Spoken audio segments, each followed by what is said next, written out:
Oh, sorry, we're live. Oh my God.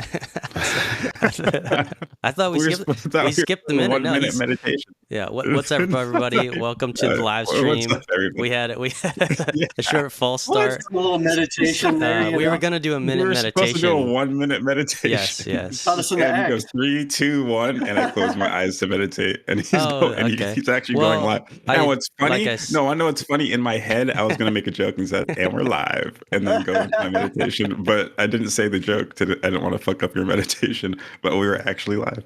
Wow. Live. No, What's up, everybody? I said it was 11 or 10:40 a.m. and then Magma had to go away, so that was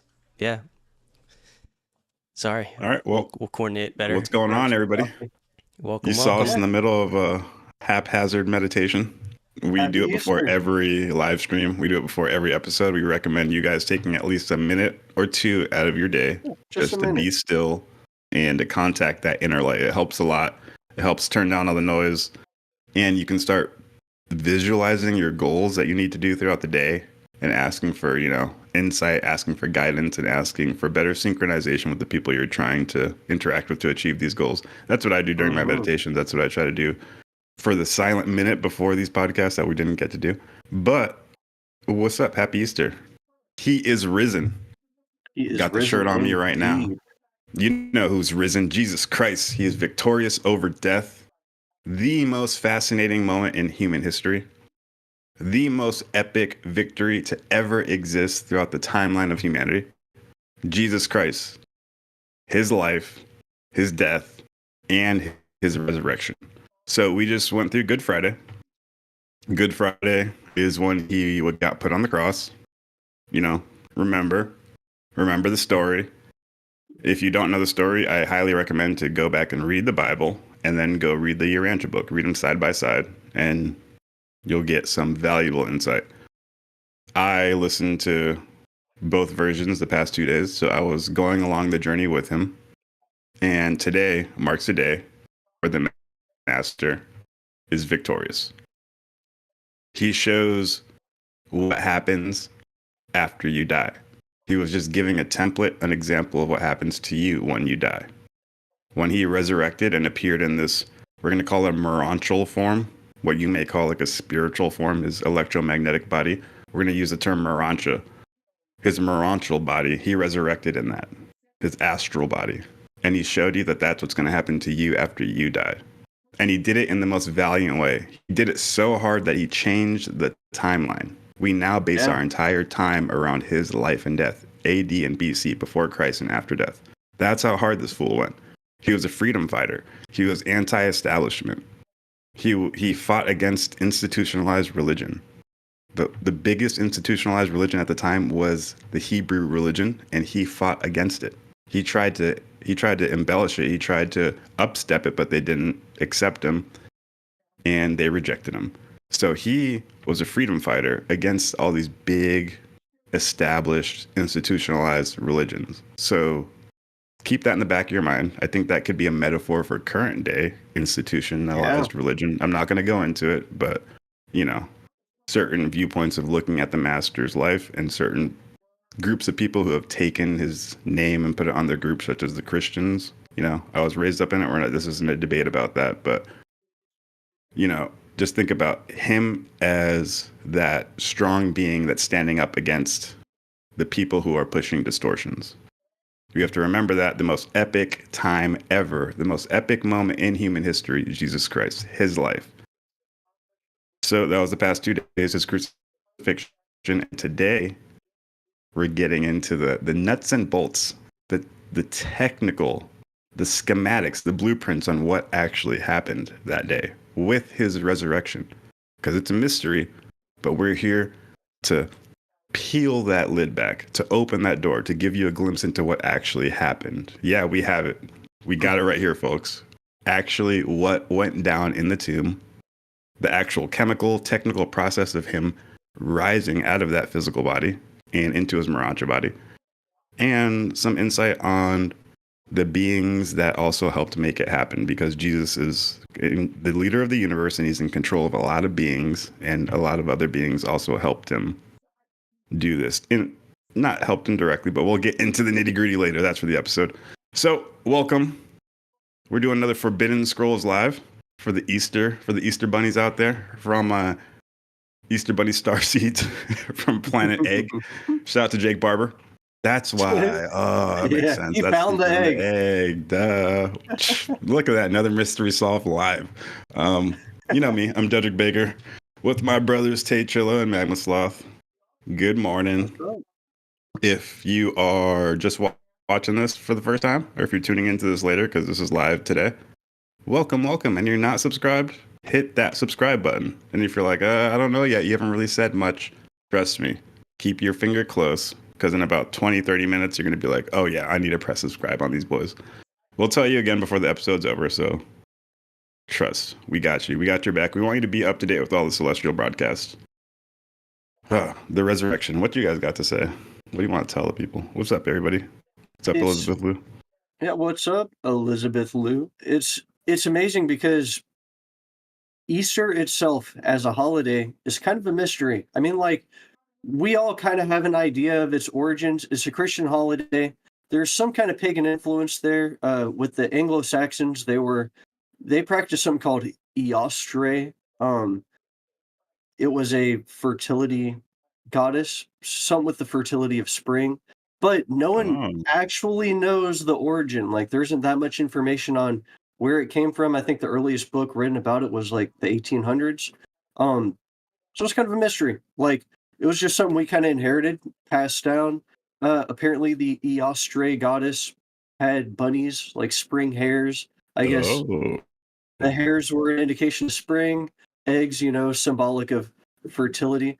Then there's, of course, do buddies come out? Okay, do buddies come out in the spring? That might make sense. Okay. I guess I'm assuming maybe in Europe, like every other animal.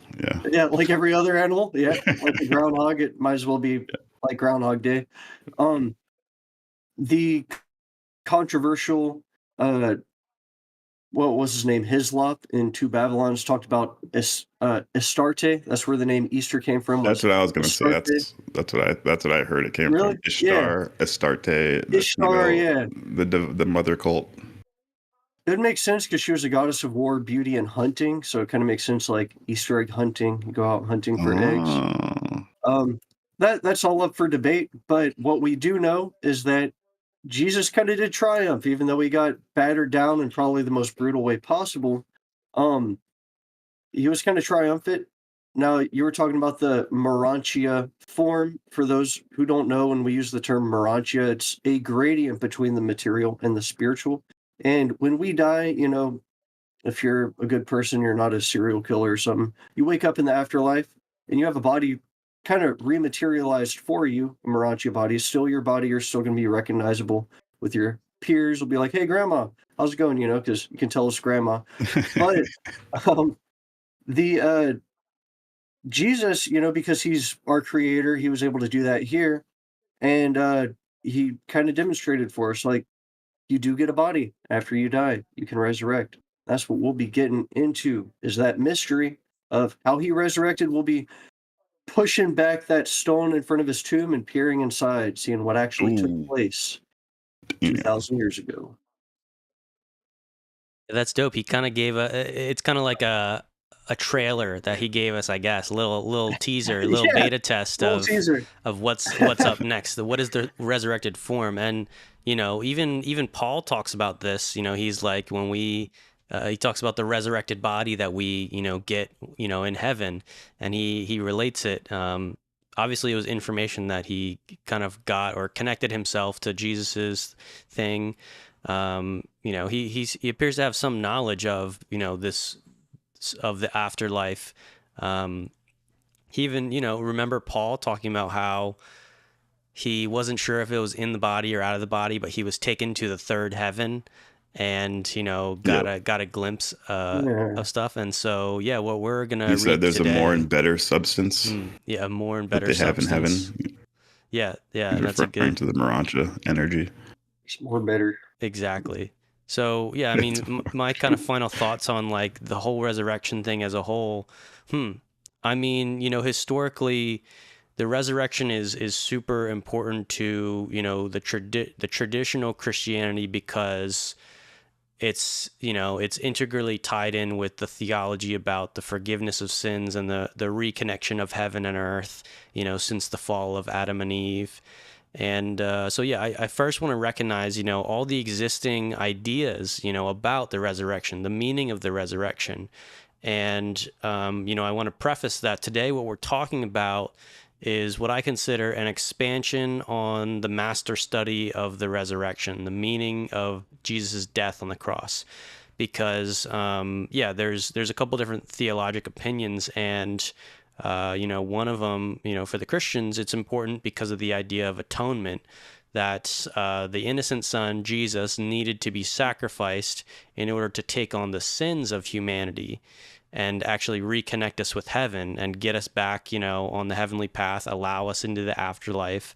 So, for everyone listening, remember, this is why the resurrection, this is a major reason why the resurrection is so integral to the beliefs about what exactly it was.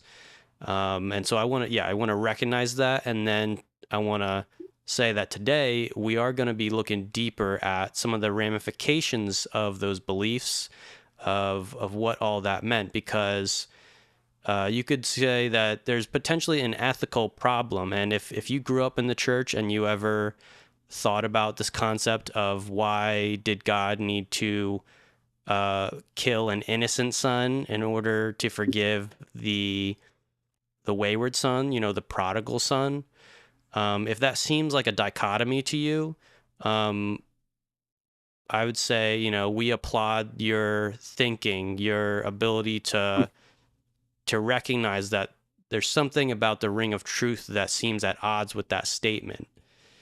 And I think that's that's one of the things we're going to try and unfold today as we read this paper, as we really try and understand what happened, because these types of beliefs and interpretations, consider it like the theology that reforms over time. Even in the early days, it was argued about what was the meaning of the resurrection, but there was a fundamental canonization of that meaning and an agreement, which, just makes sense. That's the way social groups work.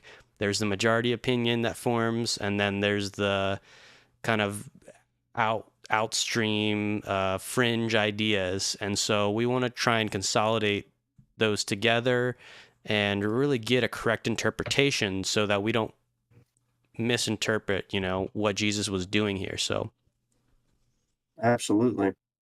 Yeah, and what was most important about Jesus's life and his death, his resurrection, and all that, regardless of how we interpret it, as Christians, we debate about the little details of Jesus's life and all that. As Jews and Muslims, we all debate about these little details, but the core essence that's most important about all the religions is just our relationship with our Creator. That's what Jesus's life was a testament about. Was the religious experience can be a personal thing. It doesn't have to be something you're taught all the details about. All you really need to be taught is that you, as an individual, have a personal relationship with your Creator. It's really all there is to it. Amen. That's all there is to it, baby. Y'all want to start jumping into the revelation? Let's dive right in. Channeling the aliens. This just in. Jesus was a shrimper. Sorry. We like to have fun on the podcast, as you can tell. So we're gonna read from the Urantia book, paper 189, The Resurrection. Before we start reading, I want to ask you guys just to hit that like button if you're watching and you did not hit that thumbs up. Please give it a little smack. Give a little smack on the booty, because that helps us get to the front page and helps us get the video out to the other people. So I guess I'll jump into it, and I'm guarantee you as we read, it's going to bring up all the strings of thought that we're thinking, and we can start addressing them as we read, right? Mm-hmm. All right.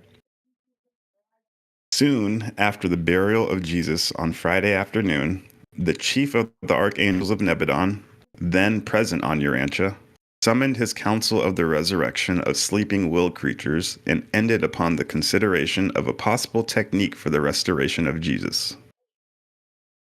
The assembled sons of the local universe, the creatures of Michael, did this on their own responsibility. Gabriel had not assembled them. By midnight, they had arrived at the conclusion that the creature could do nothing to facilitate the resurrection of the Creator. They were disposed to accept the advice of Gabriel, who instructed them that, since Michael had laid down his life of his own free will, that he also had power to take it up again in accordance with his own determination. Shortly after the adjournment of this council of the archangels, the life carriers, and the various associates in the work of creature rehabilitation and morontia creation, the personalized adjuster of Jesus, being in personal command of the assembled celestial host, then on Urantia, spoke these words to the anxious, waiting watchers. Not one of you can do aught to assist your Creator Father in the return to life. As a mortal of the realm, he has experienced mortal death. As the sovereign of a universe, he still lives. That which you observe is the mortal transit of Jesus of Nazareth, from life in the flesh to life in the morontia. The spirit transit of this Jesus was completed at the time I separated myself from his personality and became your temporary director.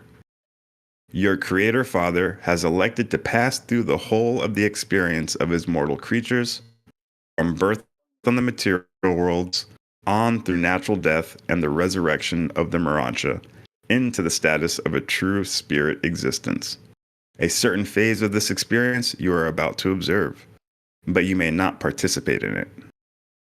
Those things which you ordinarily do for the creature, you may not do for the Creator. A Creator Son has within himself the power to bestow himself in the likeness of any of his created sons. He has within himself the power to lay down his observable life and to take it up again. And he has this power because of the direct command of the Paradise Father. And I know whereof I speak. When they heard the personalized adjuster so speak, they all assumed the attitude of anxious expectancy from Gabriel down to the most humble cherubim. They saw the mortal body of Jesus in the tomb. They detected evidences of the universe activity of their beloved sovereign, and not understanding such phenomena, they waited patiently for developments. See, that's a banger of an opener right there. That narrative is crazy. Right off the bat. You don't get that from the Bible. Straight up. You don't get the Bible don't get you that. I love that every time you hear a high being say, and I know whereof I speak. Mm-hmm.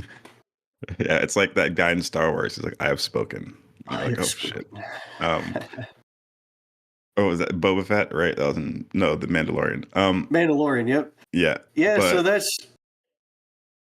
so that's interesting that already we have this mental picture that Jesus wasn't just isolated here just for us humans to watch. There was an entire host of heavenly orders of beings, these higher dimensional beings in the cosmic government all across the galaxy. You know, they're all eyes on Earth wondering what's going on. They're on the edge of their seats watching the celestial broadcasts come in, wondering what was his fate. They're waiting on information and updates like what's going to happen. And so as they're assisting him in his resurrection, which of course is power that, from my understanding, Jesus as a creator son, only he really possesses that power, that ability to actually resurrect or even to come down and incarnate in a life in the flesh.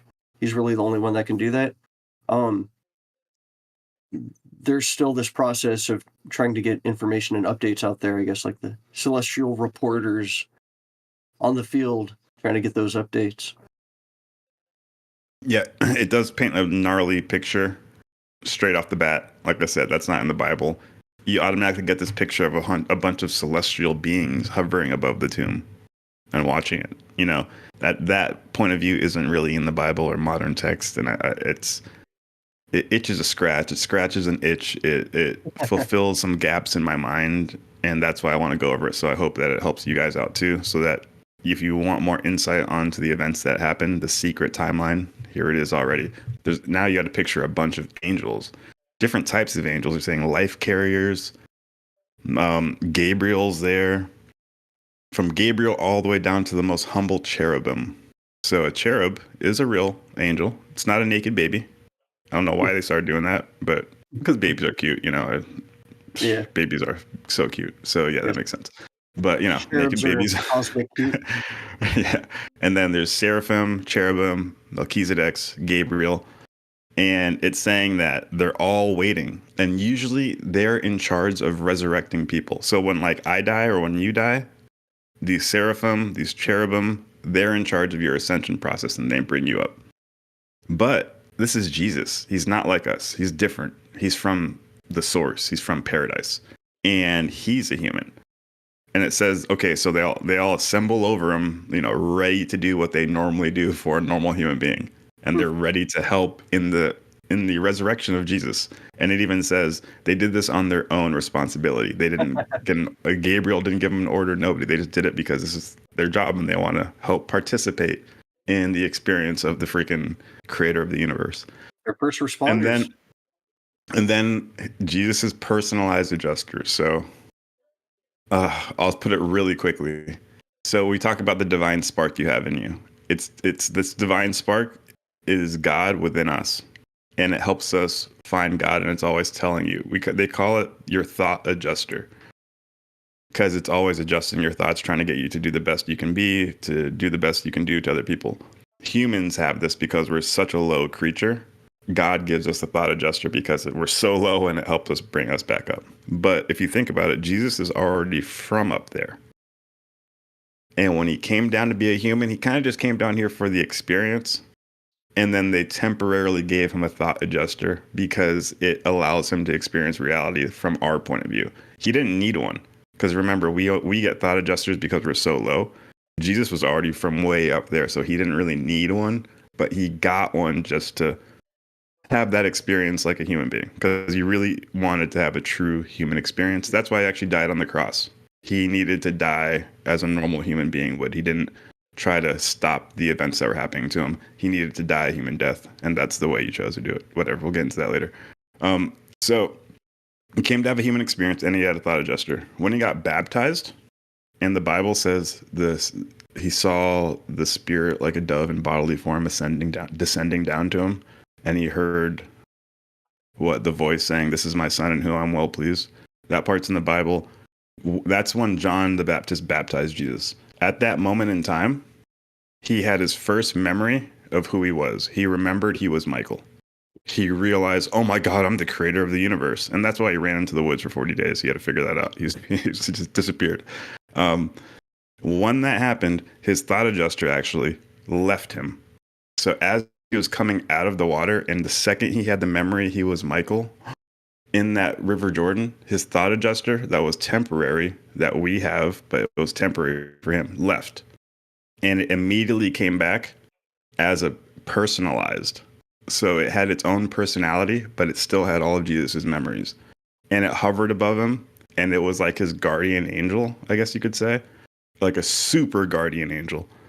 And so you can understand this paragraph a little bit better. So there's all these angels hovering above the tomb, and they're about to try to help Jesus resurrect.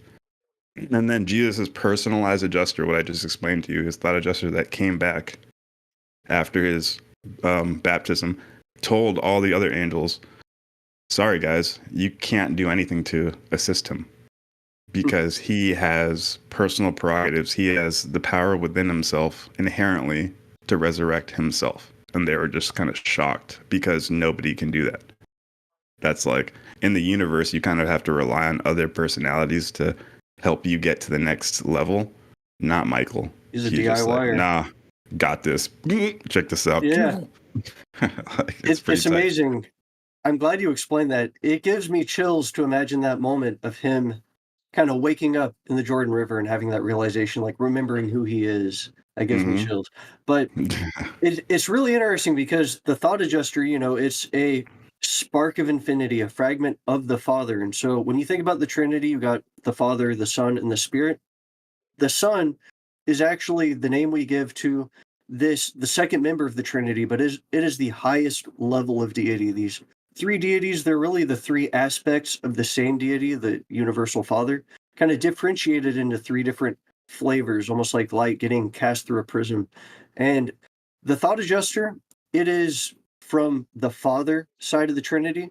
The Son, what we are sons. We're from that son order of creatureship or whatever you want to call it.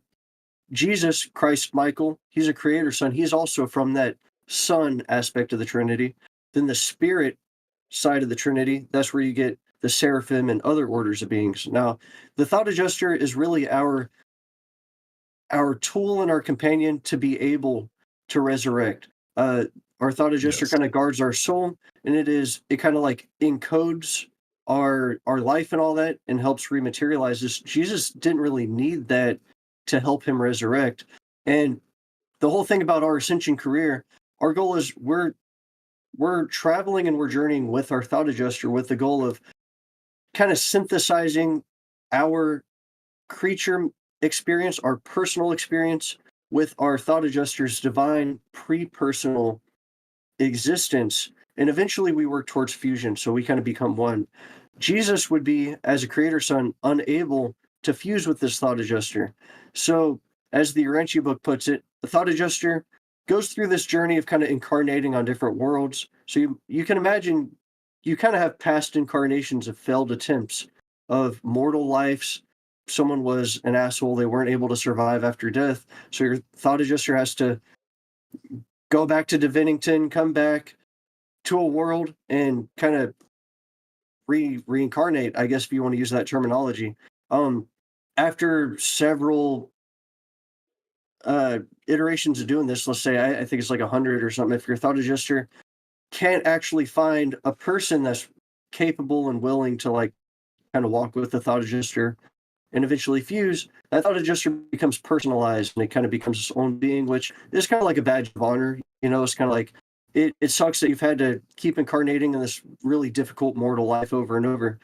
But Jesus's thought adjuster, an experienced thought adjuster, just became personalized. It wouldn't have been able to fuse with Jesus. So it kind of becomes its own personalized adjuster. And I believe in the Urantia book, I think we actually get some information from that personalized adjuster as well. I think that's where we get a lot of the revelators claim they get a lot of the information from Jesus's life. Is just asking that personalized adjuster. Yeah, what sticks out to me about the passage that we're reading is, it's almost, I'm almost picturing the celestial beings are like, it's like when something happened, like you got a group event and everyone's like super interested, but then it pauses, like the flow, the momentum kind of comes to a halt. Yeah. And everyone's just kind of like looking around like, what's going to happen next? Or, you know, they're trying, somebody, you know, the leaders in the group are like trying to get, like, we should move it along. Let's get the next thing to happen. And so they're all looking. Well, so for one, the death of Jesus on the cross was surprising to all these angels in the sense that to them, you know, they knew the identity of Jesus, his pre-human identity of being the Michael son. Jesus is literally like the direct creator father of most of these angels, a lot of them. And so what they're kind of seeing is like the most primitive, backward, rebellious world has like murdered the greatest gift to come to this planet, you know, is the life of Jesus. You know, what he's giving us is like absolutely invaluable, but we're so backwards that even the highest form of religion on the planet at the time, which was Judaism, couldn't assimilate and fully take in the teachings of Jesus. The religious leaders, the top religious, you know, the allegedly the most righteous people in the highest concept of religion on the planet, decided to kill the greatest divine concept of religion that was supposed to, you know, evolve religion and move it forward. And, you know, it still did that. It still evolved religion made a lot of improvements, but it forked off into Christianity. It became something separate from Judaism. And so, yeah, these angels and these beings, they're already horrified about the result, but they recognize that, like, okay, Jesus let it happen. Okay, we're going to keep letting him do his thing. He's capable of making his own decisions. But I also picture them, they're like, yeah, they're all like looking around like, can we like help him resurrect? Like, because it also paints a picture here that there's an absent period where they're no longer able to observe the location of the mind of the Michael son, Jesus, because his body has died. And that's why when it's talking about the personalized adjuster, speaking to them, he's like, the adjuster's like, look, what you observe is the mortal transit of, Jesus of Nazareth from life in the flesh to life in the morontia. And normally that time period for humans, it can take like, we don't have to get into the technical details, but there's a time limit to how fast that can happen, because there's a couple things that need to happen. And like Deadrick said, like, you can't resurrect yourself onto the mansion worlds. It requires your soul being sort of reinstated into a new body.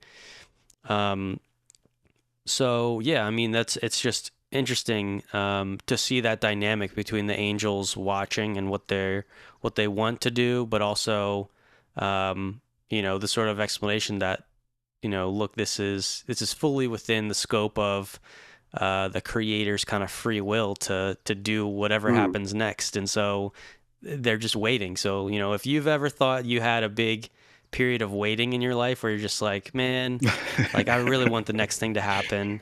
I'm really ready for that next phase. Don't think for a second that these angels had less of a urge of waiting.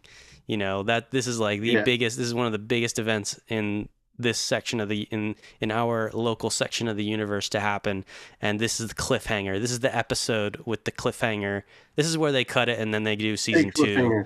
Yeah, they leave you and then they leave you for a couple days, and then they hit you with season 2. So yeah, that's kind of my riff, on this picture being painted to us. Yeah, it's good. That's powerful. Yeah. Like, especially how you gave some people some food, some good food for thought, extra courage when they're about to break. Like, you can always think of, if you have it hard, I always think about how Jesus had it, and I'm like, oh, shut up, you're being a pussy. Yeah. No offense to pussies out there, I love them. But, I'm just saying, like, you said, if you ever think like, oh, you got to keep it going, come on, get the event started, think of this. Like, think of what the angels had to go through from waiting from the sovereign son, and then you'll be like, okay, you know what, got a couple more minutes, I'm okay. Yeah. Also, that what you were talking about, you talked about how, like, they're looking at the body and they kind of don't know what's happened to Michael because they see the discarded flesh there. But that last sentence that I read, it kind of gives you, it's such a good nugget, and I love these nuggets right here. This is what we like, Forbidden Scrolls. It says, they saw the mortal body of Jesus in the tomb. They detected evidences of the universe activity of their beloved sovereign. So they detected universe activity.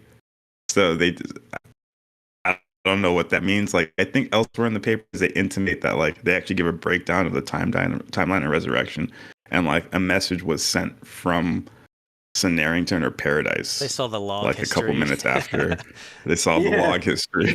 Yeah, and they're like, huh? So just some lore. If one of you guys want to pick it up. Yeah, I'll pick up this next one. It's interesting. It's almost like, I'm a big Half-Life nerd. All the fans going through all the code updates to pull apart hints at Half-Life 3, and they see an update by the developer, and they're like, look, there's evidence, they're working on it. And that's kind of what it was like. They're going through the log history. Yeah. All right, so now we got one, the Morontia Transit. At 2:45 Sunday morning, the Paradise Incarnation Commission, consisting of 7 unidentified Paradise personalities, arrived on the scene and immediately deployed themselves about the tomb. At 10 minutes before 3, intense vibrations of commingled material and morontia activities began to issue from Joseph's new tomb. And at 2 minutes past 3 o'clock, this Sunday morning, April 9th, AD 30th, AD 30, the resurrected morontia form and personality of Jesus of Nazareth came forth from the tomb. After the resurrected, that gives me chills. Yeah. After the resurrected Jesus emerged from his burial tomb, the body of flesh in which he had lived and wrought on earth for almost 36 years was still lying there in the sepulchre niche, undisturbed and wrapped in the linen sheet, just as it had been laid to rest by Joseph and his associates on Friday afternoon. Neither was the stone before the entrance of the tomb in any way disturbed. The seal of Pilate was still unbroken. The soldiers were still on guard. The temple guards had been on continuous duty. The Roman guard had been changed at midnight. None of these watchers suspected that the object of their vigil had risen to a new and higher form of existence, and that the body which they were guarding was now a discarded outer covering, which had no further connection with the delivered and resurrected morontia personality of Jesus. Interesting. Yeah, it's crazy, dude. That's, you know, when I first read this, I was tripping out. It's always the narrative. You're like, what the hell? Like, who was there to see this? And then it automatically tells you this is celestial transmission.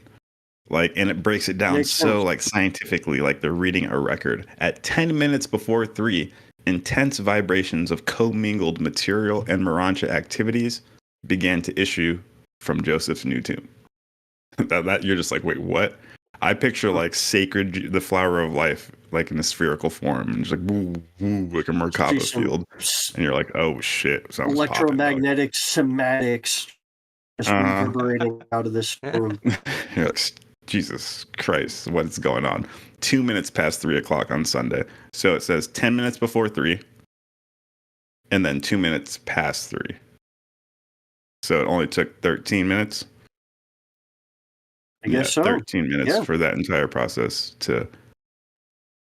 But I'm guessing that had nothing to do with his physical body. That was just like a dimensional portal to get him back in on the morontia form, right? They might have been creating a morontia body for him, actually. Because we know, even though Christ Michael, he's a creator son, so he's kind of the ultimate authority. I take it back. You're right. Sorry. No, he created it for himself. Yeah. There you go. Yeah. Okay, there you go. 13 minutes. So I wonder if you're like a celestial scientist and you're observing that three-dimensional tree of life spherical pattern, and it's giving off a certain tinge.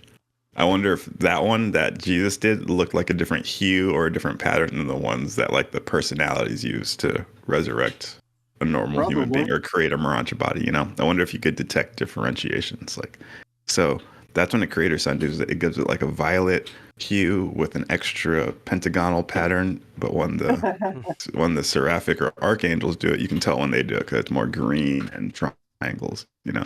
But they're doing the same thing. Like, I don't know. These are just questions that I have. Yeah, I'm sure they have ways of kind of breaking that down because, like, when we wake up on the Mansion Worlds, we're still like little noobs, you know? We're just waking up for the first time, emerging on Mansion World 1. We got to work our way up. Creator Son, you know, he's already at the highest level, so it's probably like brilliant, radiating with energy.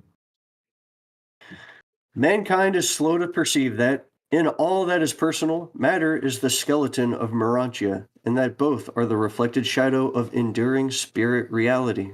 How long before you will regard time as the moving image of eternity and space as the fleeting shadow of paradise realities? Ooh, I love that. Beautiful paragraph. Yeah. As far as we can judge, no creature of this universe nor any personality from another universe had anything to do with this morontia resurrection of Jesus of Nazareth. On Friday, he laid down his life as a mortal of the realm. On Sunday morning, he took it up again as a morontia being of the system of Satania in Norlaciadic.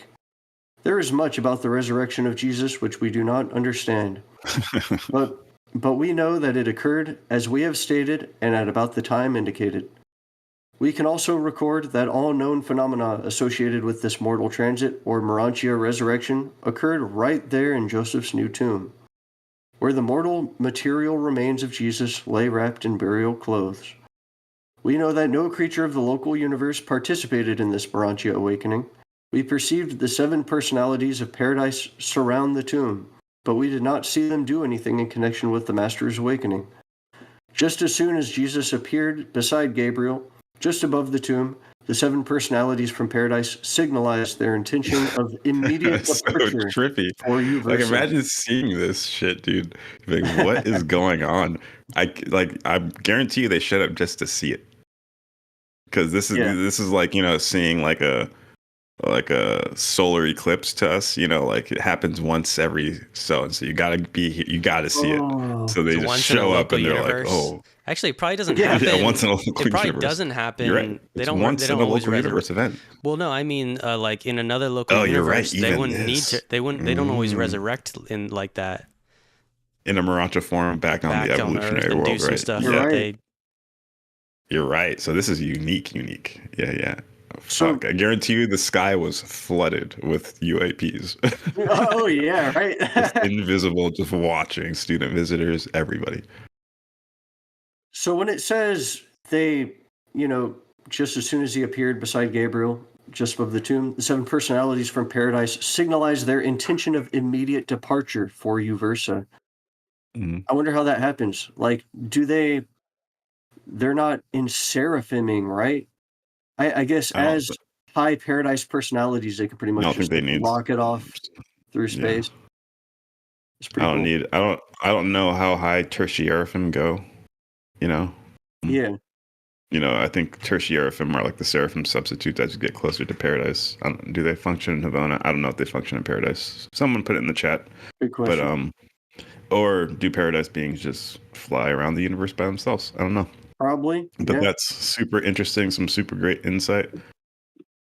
I love that one paragraph. I've read it so many times myself, that mankind is slow to perceive that in all that is personal, matter is the skeleton of morontia. It's the skeleton of the spiritual, and that both are the reflected shadow of enduring spirit reality.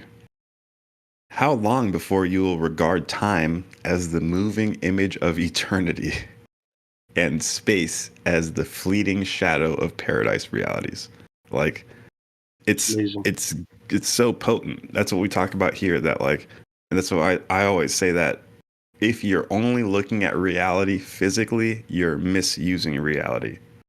You're misinterpreting reality. You're using reality wrong. The physical reality.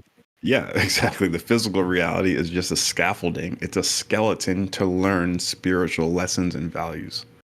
That's it. If you like, that's it. All these little moving physical pieces you see, those are only there so that you can learn spiritual lessons and values. Thing, meaning, and value, triosophy. If you divorce the mind and the spirit, you only get the physical thing. And now you're living in this dystopian, dark society we have on Earth, There is no values. It's just obtaining things. The value is obtaining the thing itself. Like, that's crazy. So, like, we need to start understanding what this paragraph is trying to tell us. That matter is the skeleton of the morontia. How long before you will regard time as just a moving image of eternity and space as the fleeting shadow of paradise realities? So the more we all focus on trying to seek these lessons that lay behind the physical things, the more we'll start to come together and integrate as that cosmic society we're trying to build with the legacy FHP, dog. Oh yeah. But it's the third thing I do want to say real quick, so I can just spit this out. They are over here talking about, like, there's much about the resurrection of Jesus which we do not understand, but we know that it occurred as we have stated and at about the time indicated. Like, this reminds me of us and like UAP Gerb. Shout out to Gerb, heavy hitting UAP guy, or like all the UFO disclosure guys like us, and we're like trying to pull documents, Majestic 12. It's like, we're pulling all these documents and we're like, see, in 1947, the Atomic Energy Commission was created. And then 2 months later, the CIA was created. And see, and we're like trying to like connect all these timelines and dots together to say like, this happened. It reminds me of that's what they're doing right now, because they weren't really there, but they're consulting all the records and everything, like all the information they can to be like, yeah, it occurred. All this kind of happened. So apparently something happened, but we don't really know exactly what was there. Yeah. So, yeah, kind of interesting. Very, very interesting. Yeah, anything take Jilla for anything? No. Gonna keep moving. Yeah, no, we're good. Good to keep moving. Cool. All right. Let us clarify the concept of the resurrection of Jesus by making the following statements. One. No, you read that wrong. You missed the word. Let us forever clarify the concept of the resurrection of Jesus by making the following statements. Forever clarify. Big difference right there. Yeah, you're right. 1. His material or physical body was not a part of the resurrected personality. When Jesus came forth from the tomb, his body of flesh remained undisturbed in the sepulchre. He emerged from the burial tomb without moving the stones before the entrance and without disturbing the seals of Pilate. Damn, to see that right there. Boom. Already Barry Bonds hitting it out the park right there, man. Because most people consider the resurrected Jesus his physical body. Because the tomb is empty. You know, that's a saying. They say the tomb is empty, the tomb is empty. I like it. It's a cool phrase. That's what Christians say to each other. The tomb is empty. Or he is risen. And it's like, because they connect that physical body actually physical body rising up. And also remember they talk about like being able to see the markings in his hands when he resurrected.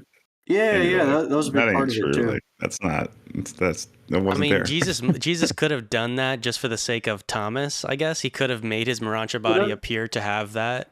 So but I don't know if Urantia corroborates that per se. But I see what you mean.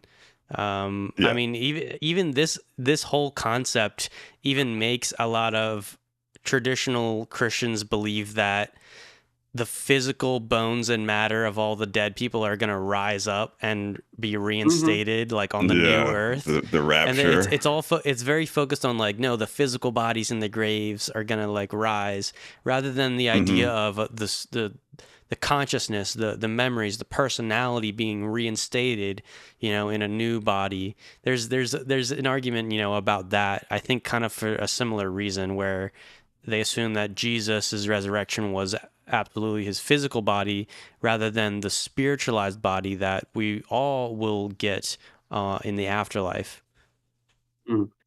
Yeah, I remember that in Sunday school growing up, like the illustration of the stone being rolled over to the side and the tomb is empty.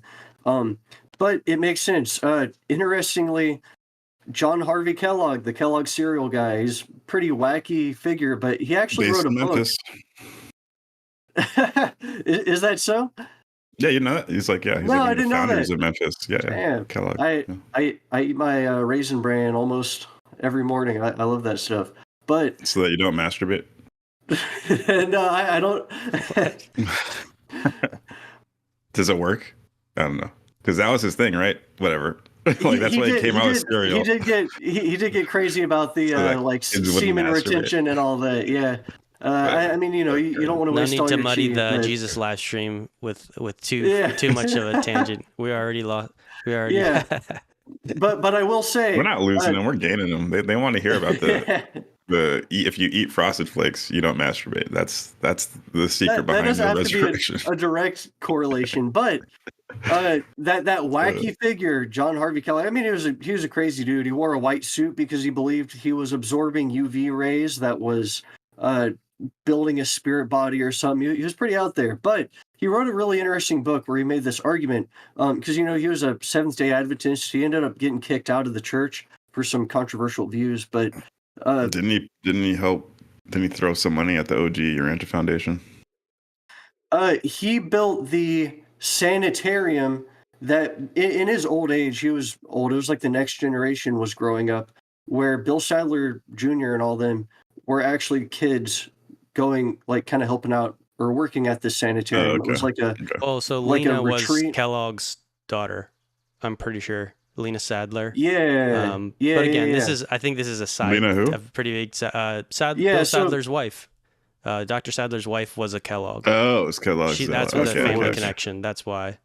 There you go. That makes sense. So the reason, the point I'm trying to make here, he actually wrote a book where he was arguing this resurrection idea of like the mass resurrection where we all come from the tomb, which was being like really seriously held by Christians at the time.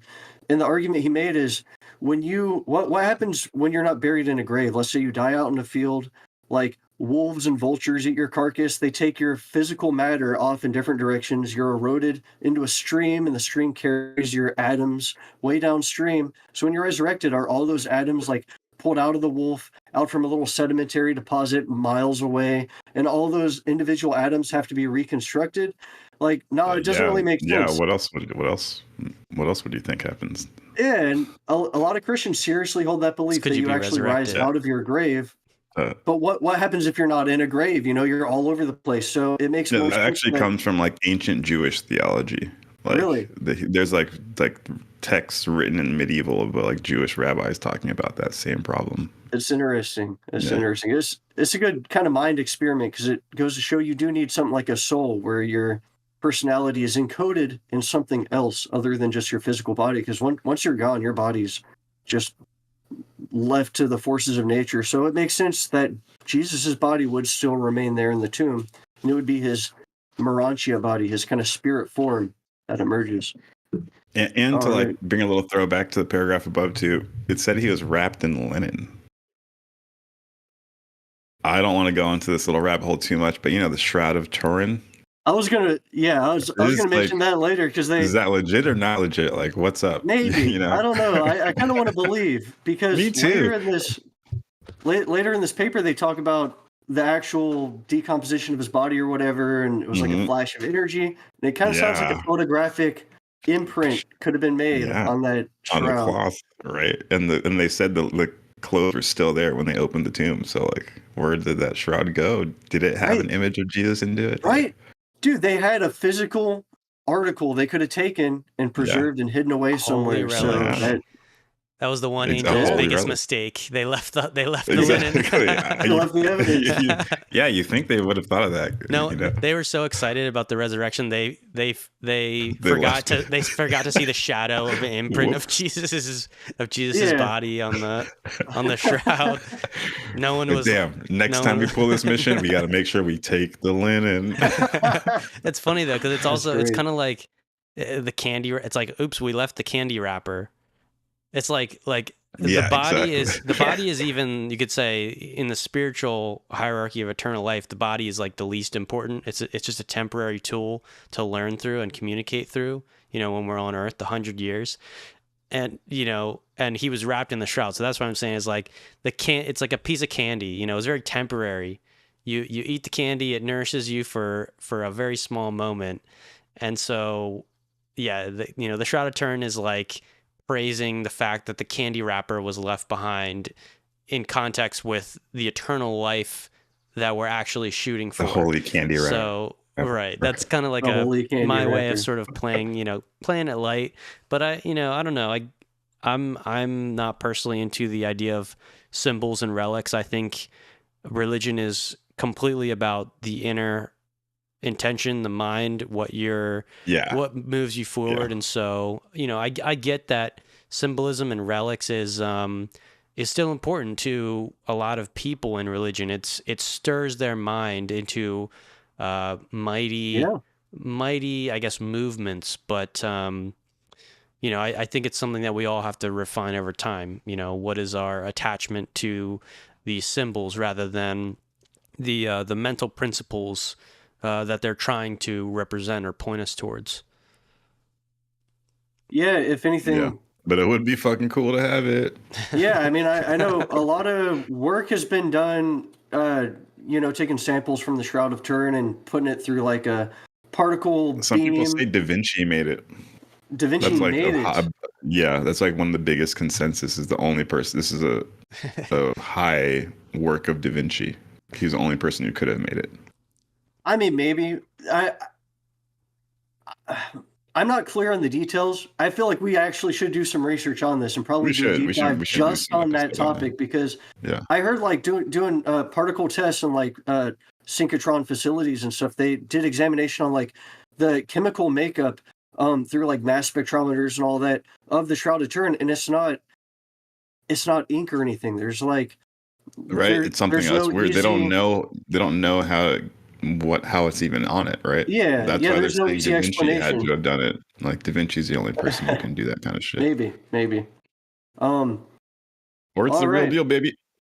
So that was bullet point 1, being forever clarified. I'll just read that again. His material or physical body was not a part of the resurrected personality. When Jesus came forth from the tomb, his body of flesh remained undisturbed in the sepulchre. He emerged from the burial tomb without moving the stones before the entrance and without disturbing the seals of Pilate.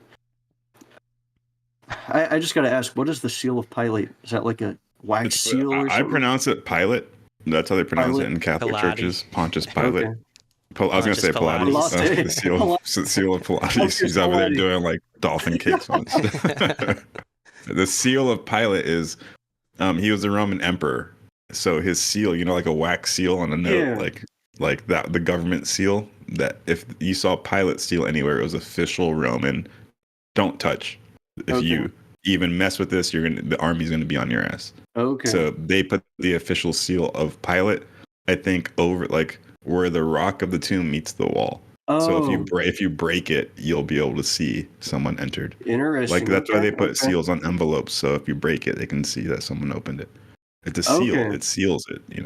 That makes sense. Okay.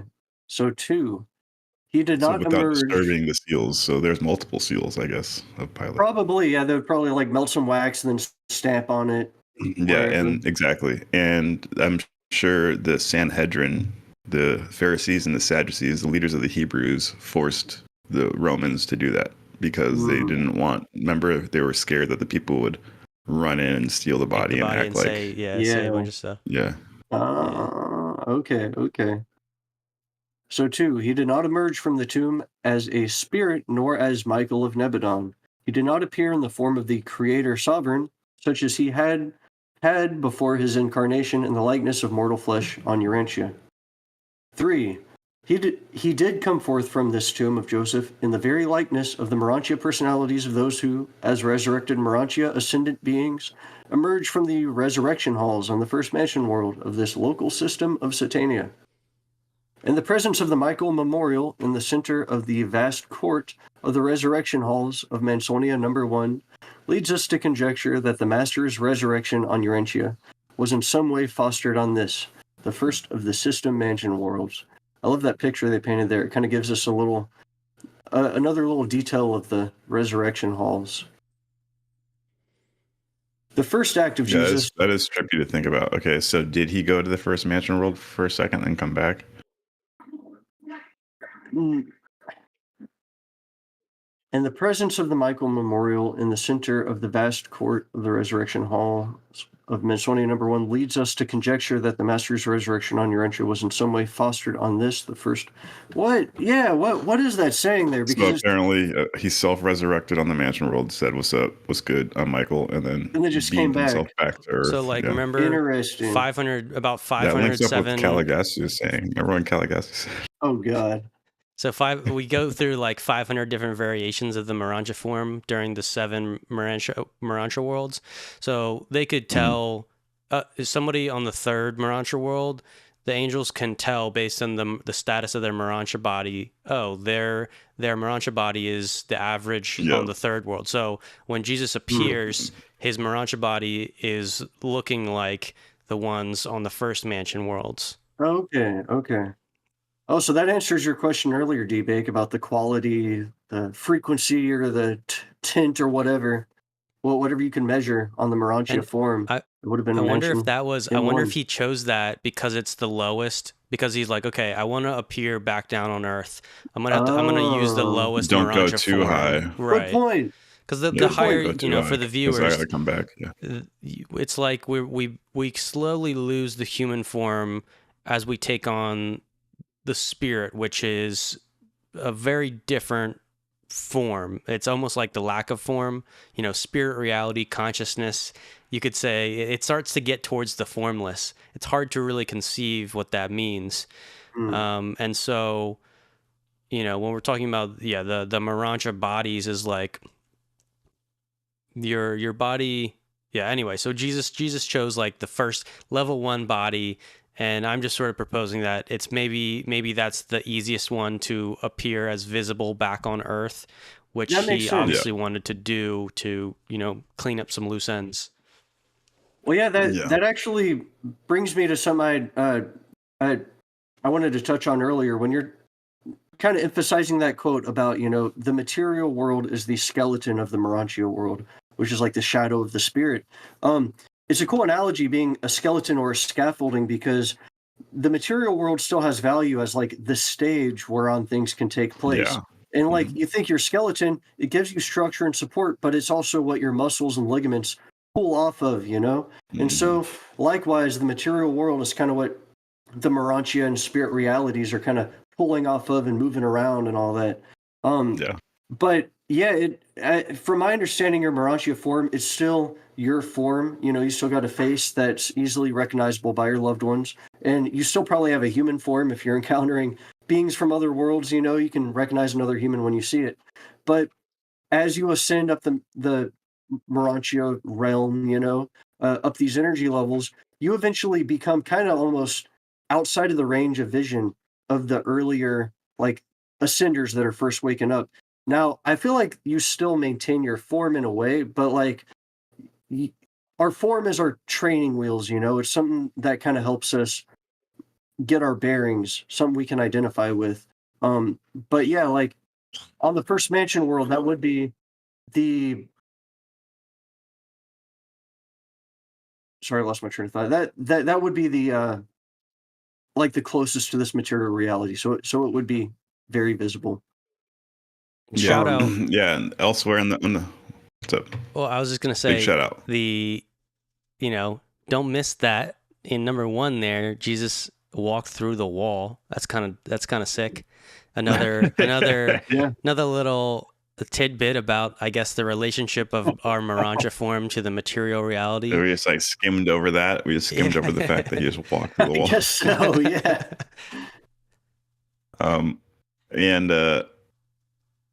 That I like what you're talking about, the scaffolding, bring it back, and you have to remember the scaffolding is important in order to learn these spiritual lessons. A lot of this people, because there's the triad, there's the trisophic triad, the mind, the body, and the spirit, the thing, the meaning, and the value.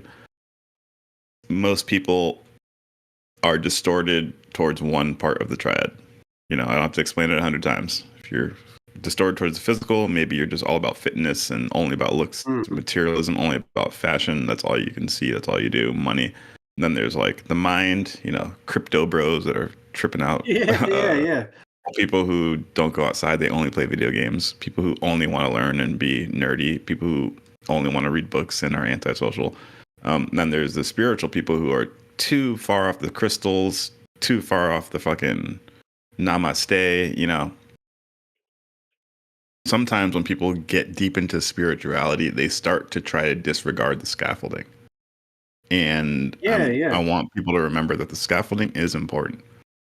We're just, as a society, we're too far into the mental or the physical part of the triad, and that's why we try to tell you that material isn't everything. Don't be a materialist. But you have to remember that the material arena is the arena where you learn spiritual lessons, because it's triosophy. All 3 happen at the same time. You can't divorce the material reality from the other 2, or else you're going to be using reality wrong. So, amen to that. That's a good point you said.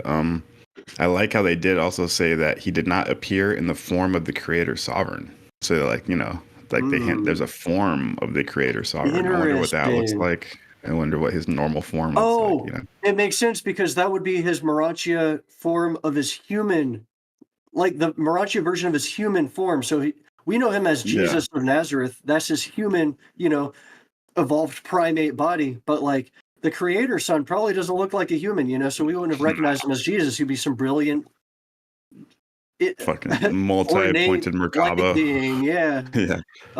Now, what you're talking about, this interesting little book here, In Search of Being, The Fourth Way to Consciousness, brings cool up that point that, little 7-pointed heptagram or whatever you call it, enneagram. It's a it talks about there's 3 ways, like, pursuits of perfection. You got the pursuit of the yogi, I think, is the pursuit of the mind and the intellect and logic. The pursuit of the monk, I think, is the pursuit of spirit, where you're neglecting your body, you're starving yourself, fasting and all that. And then the way of the fakir is like walking on nails and over fire and piercing yourself. And it's the way of the body and embracing pain and all that. And the 4th way he proposes is the way of consciousness, which is basically the trisophic method you're pointing out, is the way of your body, working out, getting fit, being healthy, the way of the mind, learning constantly, and the way of the spirit, being considerate of others in the spiritual realm. That's what we're all about. Get that Da Vincian mindset, baby. Good point. That whole idea of like depriving yourself in order to become better in another area. It's like all of those traditions, even like the idea of self-flagellation, when they're like whipping their backs. And that's partly like taking people on who put themselves on the cross. People actually do that. Yeah. With nails. I mean, I it's interesting, I don't want to put down the history, because again, these are all symbols, and we're trying to teach not like how dumb your past or the past versions of religion have been. It's more about like how do we understand why they did that? What version are we doing of that in our own life? And then what's the trisophic method that can really integrate it all together so that we can actually experience joy? Because like legit, like if you're putting yourself up on a cross, like, or let's go to the self-flagellation example. You're whipping your back, you're causing physical pain, and so you ask yourself, like, how does that really compare to the fruits of the spirit? Because I think that's a really good example. The love, joy, peace, patience, kindness, goodness, selflessness. Those are like universal spiritual laws that could apply to like any religious progress, no matter the doctrine. Like we can all recognize that's like golden rule level universal principles. But then like, where does all the other stuff come from? Even fasting is like a form of self-denial, and it's sort of pitched as like, well, by depriving yourself of food, whenever we become hungry, we remember to pray. Or it's like it makes us focus on the spiritual by depriving ourselves in the physical, where it's like, is that really the ultimate way? Like, is there a way to sort of have the cake and eat it to have your, I don't know if that's the right way. You're right. Have your cake and eat it too. Is that? I don't even know. I don't know what that means though. That's a good way. That's a good way to put it. No, you're right. Like, have it all. But there is a way. If you hit that divine rhythm, like you're talking about, or you're perceiving reality through all 3 lenses, you can have your cake and eat it too. But I mean, the Buddhists do it too, because their whole idea of like getting rid of desire, because desire is the sort of root of all evils. Everything that we indulge in is because we desire it. So if we halt desire, then then we can become free from the circle of karma. That's the kind of thing that we pray. But it's like, I feel like it's more like, it's not a matter of denying ourselves. It's a matter of controlling yourself. Well, some of it, self-control is a relevant thing, but I'm thinking more like, hell yeah. You're saying what Jesus said, like, man. We need to understand it's not the enough meaning. To stop doing things. We need to understand. Start doing things. Okay, Stop. Yeah, because when people start religion, often they're like, "Oh, I need to stop doing X, Y, Z." It's a rule book. I better stop doing these things, and lock myself in the closet and just not do anything, dog. Right. I'm from the perfect Christian. Enlightened. No temptation. Here's a good example. Just off yourself. No temptation. Like, let's say you're in the habit on the weekends, or just throughout the week, drinking like a pure alcoholic. You're just saturating yourself in alcohol. And to try to just quit drinking is a difficult enough task. But if you start doing something productive with your time, you're going to be like, well, I don't want to be too hungover for this. So maybe I'll just have a beer or two or a glass of wine or something. Limit yourself. And this applies to any bad habit we form. It's not about necessarily depriving yourself from that entirely quitting cold turkey, and then you're struggling. And I know a lot of Christians, they maybe go through the recovery program, Alcoholics Anonymous or whatever, you can apply that to any kind of vice. And then they relapse, they go back into their heroin addiction or something. But like, let's say you're starting a business or you're starting a live stream or something, or you're helping your community, or you're doing something a little more productive with your time. You're going to be too busy for that anyway. So you're naturally going to fall into a healthier rhythm. Yeah. I notice that a lot in society. It's all about like following the rules or stopping doing things. Like quitting drinking ain't that hard. I'll say it first in the live stream. Yeah, I used to sell hard drugs and I was addicted to hard drugs, heroin and meth to be specific. And like, I quit that, I'm around a lot of people who think you're a better person because you quit drinking. Like drinking alcohol ain't, I know there's people that have problems out there and I'm not belittling it. We all have our vices, but like, it's not that hard to quit drinking, dog. I'm just speaking to the people that I'm around in society. Like, they're like, we quit drinking. And you're like, okay. But like, it's not, now what are you doing? It's not enough to stop doing shit. You have to start doing shit. And yeah, I'm drinking a beer right now and I'm doing more than you. Like, what are we doing here? It's not enough to just stop drinking. Stop smoking. Stop fucking swearing. Stop saying jokes that are bad, that offend people. Like, you have to, be the perfect Christian with something up your ass. It's all about stopping doing things in order to like be a better person, which is fucking weird in my head. Don't get me wrong. You should never be an addict. I'm not going to go into it. I can talk when I'm going to do more episodes about addiction to help people out, because I got to help my brothers and sisters out there. But there you go. There's a lot to go with that. I'm not saying to be an addict. Everything's good in moderation. Moderation eventuates in charm. That's what the Urantia book says. But it's like,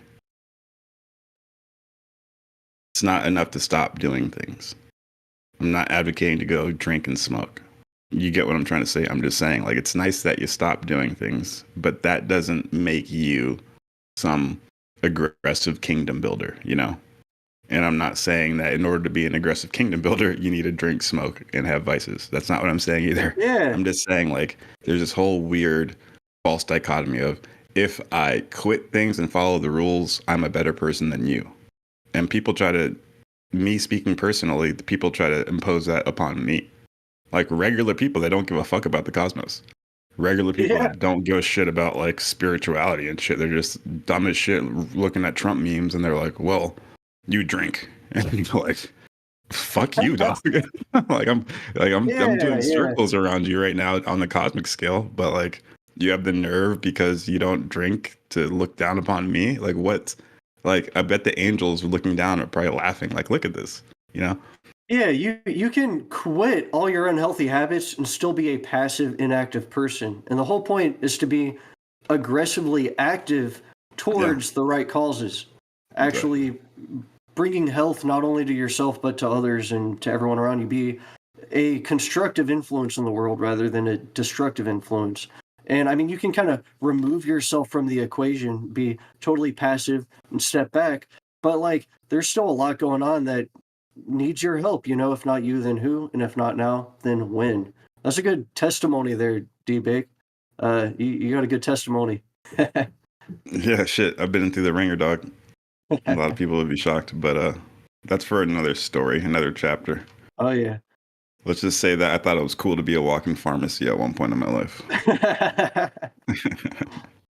Fair enough. Yep. We all have our own cross to bear. Guess we got a little bit amount of time, so let's crank out some paragraphs. All right.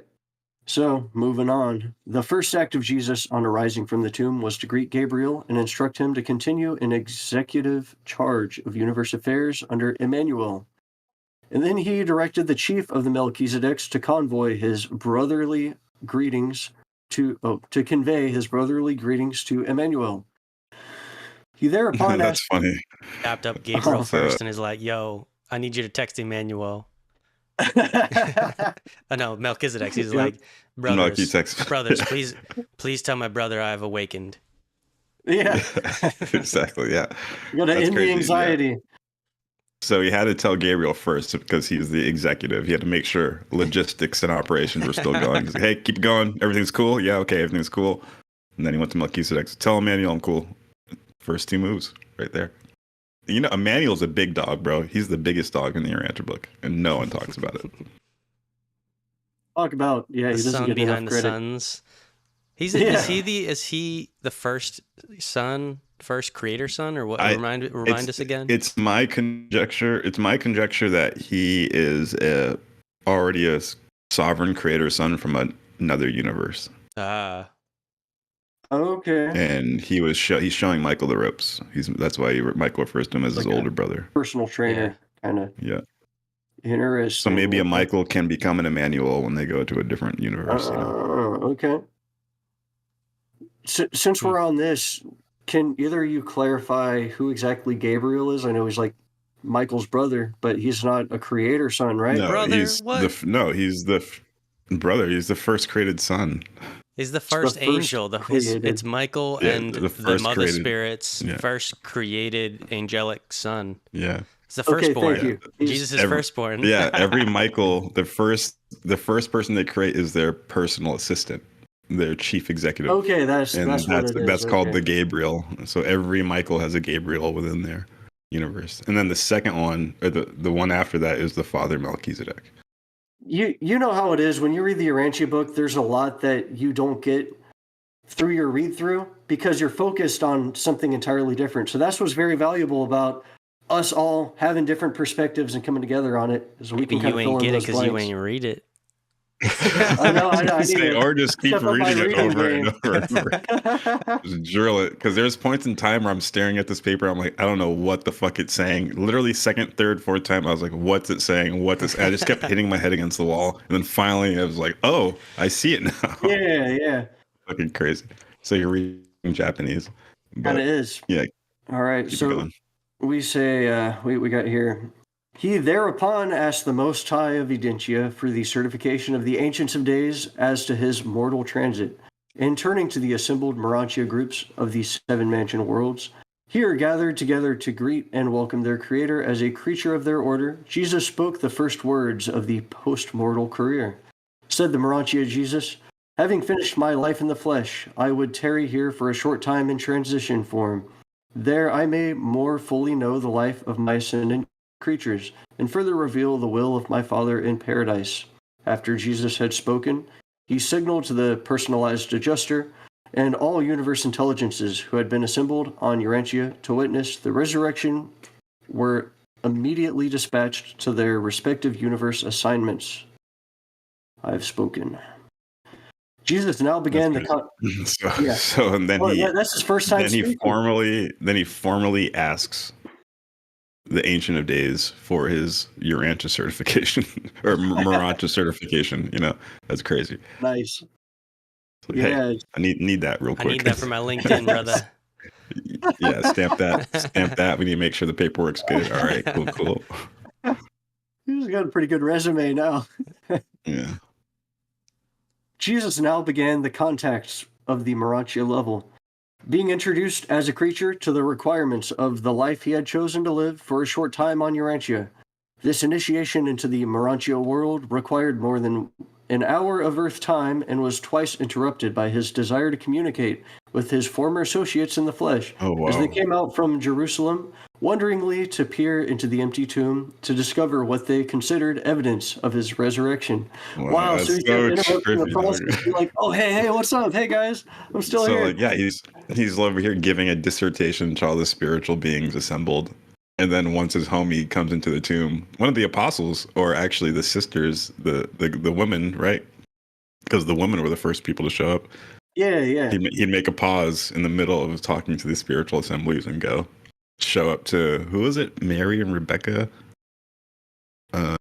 Mary Magdalene? I forget. Just, the girls. The girls showed up first, but they were the first people to see the tomb empty. Just so that's interesting that he would stop that.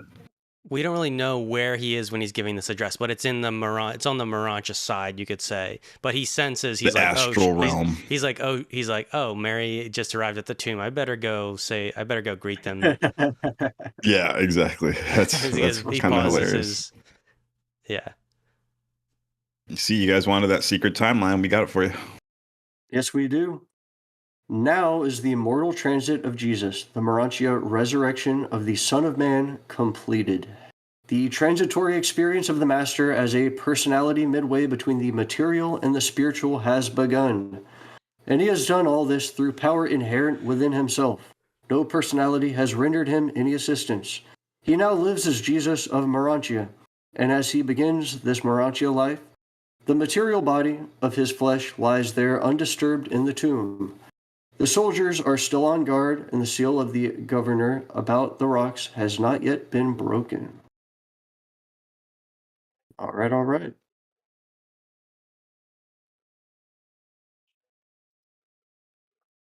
Oh, it's Tachula. Oh, Hey, I'm reading. Chilla, Okay. and And Magma, yeah, are you have to leave soon? as far as I know, I'm fine. So I'll just hang out. I might dip out at some point, but yeah, let's just keep on rocking. We could probably rock through this whole paper. It's not really that long. We're only on section 2, I ain't got no time limit. Yeah. We'll see. I ain't got no time limit. More, but we'll keep going. We're only at an hour and 20 minutes into the stream, so we're good. I'm good. All right. Oh, here we go. The material body of Jesus. What happened to the physical body? Here we go, baby. All right. You're about to be very interested or very offended because, I mean, I'm going to be honest. If you're really dead set on the physical body of Jesus being resurrected rather than the spiritual body, I don't know. We'll see what happens. But I think it's interesting either way, but, you know, it might cause a tear in your heart, but it's for the better. Trust me. So at 10 minutes past 3 o'clock, as the resurrected Jesus fraternized with the assembled Morontia personalities from the 7 mansion worlds of Satania, the chief of archangels, the angels of the resurrection, approached Gabriel and asked for the mortal body of Jesus. Said the chief of the archangels, "Ooh. We may not participate in the Morontia resurrection of the bestowal experience of Michael our sovereign, but we would have his mortal remains put in our custody for immediate dissolution. We do not propose to employ our technique of dematerialization. We merely wish to invoke the process of accelerated time. It is enough that we have seen the sovereign live and die on Urantia. The host of heaven would be spared the memory of enduring during the sight of the slow decay of the human form of the creator and upholder of a universe. In the name of the celestial intelligences of all Nebadon, I ask for a mandate giving me the custody of the mortal body of Jesus of Nazareth and empowering us to proceed with its immediate dissolution." Oof. That's crazy, dude. That's wild. I love how they just like, because they know they're doing the right thing. They just like, they ask for that mandate. Like, give it to me. Give me the certification. This is what I want to do because I'm a good being. It's kind of cool. I like that type of dynamic. We don't really have that kind of dynamic here on Earth yet. It's more just like business certificates for shady reasons. And right there, they say the chief of archangels, the angel of resurrection.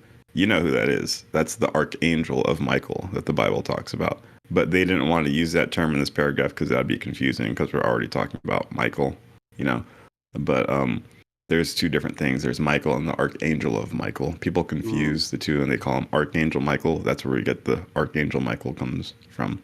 But there's 2 different things.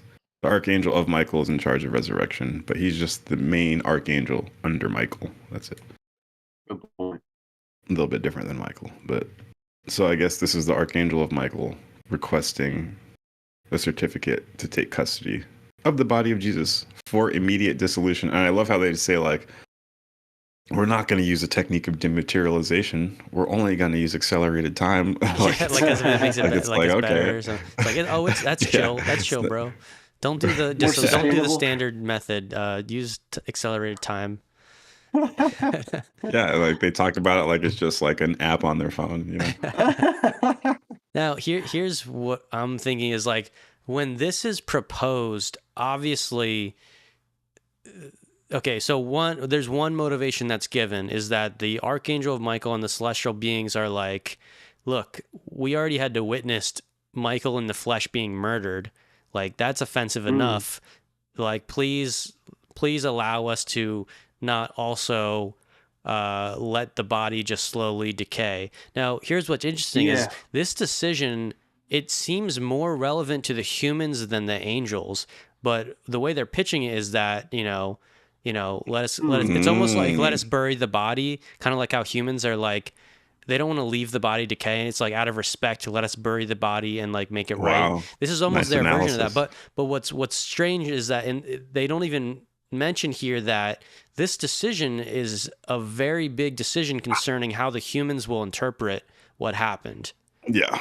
Because if even if the resurrected spiritual body of Jesus is interacting with people, 500 witnesses, whatever, if the physical body were to have been left there, it would have been not as believable to a wide amount of people that Jesus had resurrected, because they're like, well, his physical body's still there. So I kind of wonder if the angels are like, let's show them, like, they're not going to know that Jesus resurrected, but if we remove the body, they're going to be mystified, and maybe that could create like a deeper effect, almost like not like a gotcha, but it's like they're like, so you killed Jesus. Let us show you, like, we're going to do this. We're going to make the body like totally disappear. And it's almost like, it's not because the physical body was resurrected. It's because the spiritual body was resurrected, and they didn't want to like leave the memory of Jesus, of the death of Jesus. I don't know. Do you see those dynamics here? And it's not really spoken of, but this literally changed the timeline of like the whole story about the resurrection, because they couldn't find the physical body for this reason. Yeah, you're right. And this is a good analysis. Thanks for bringing it up, because it's the first time I've actually thought about this, and immediately two different concepts come to my mind. It's like, it gives you insight onto what the angels value. So like, I think about art. Like, we always talk about like art, like that morbid, decaying art that is so common nowadays, that postmodernism, the blood and the death and that stuff like that. It shows that the angels don't like seeing decay. They don't like seeing decayed bodies. I guess they don't like looking at it. So they value beauty, and they don't think that decaying thing is good to look at. That's an interesting insight. Some would say that's a human point of view, but they reveal it themselves right there. They don't want to bear to stand to watch the master's body rot away. So they have morals and feelings too. So I guess that's not cool. So that's something we can get a little insight into art. If you want to try, if you're interested in creating art, now you get some insight on what the angels believe is beautiful as to not beautiful. So maybe we can apply that and stop being weird and gross with our art. Second of all, did they get caught up in the moment? Like, because their feelings were so gnarly and they didn't want to see the decay of the body, was it an unintended consequence that it would have more of an impact for the resurrection? I refuse to believe that, because I think they're really smart, and they knew that by taking the body away, a profound different effect on having him resurrected would slap harder. Yeah.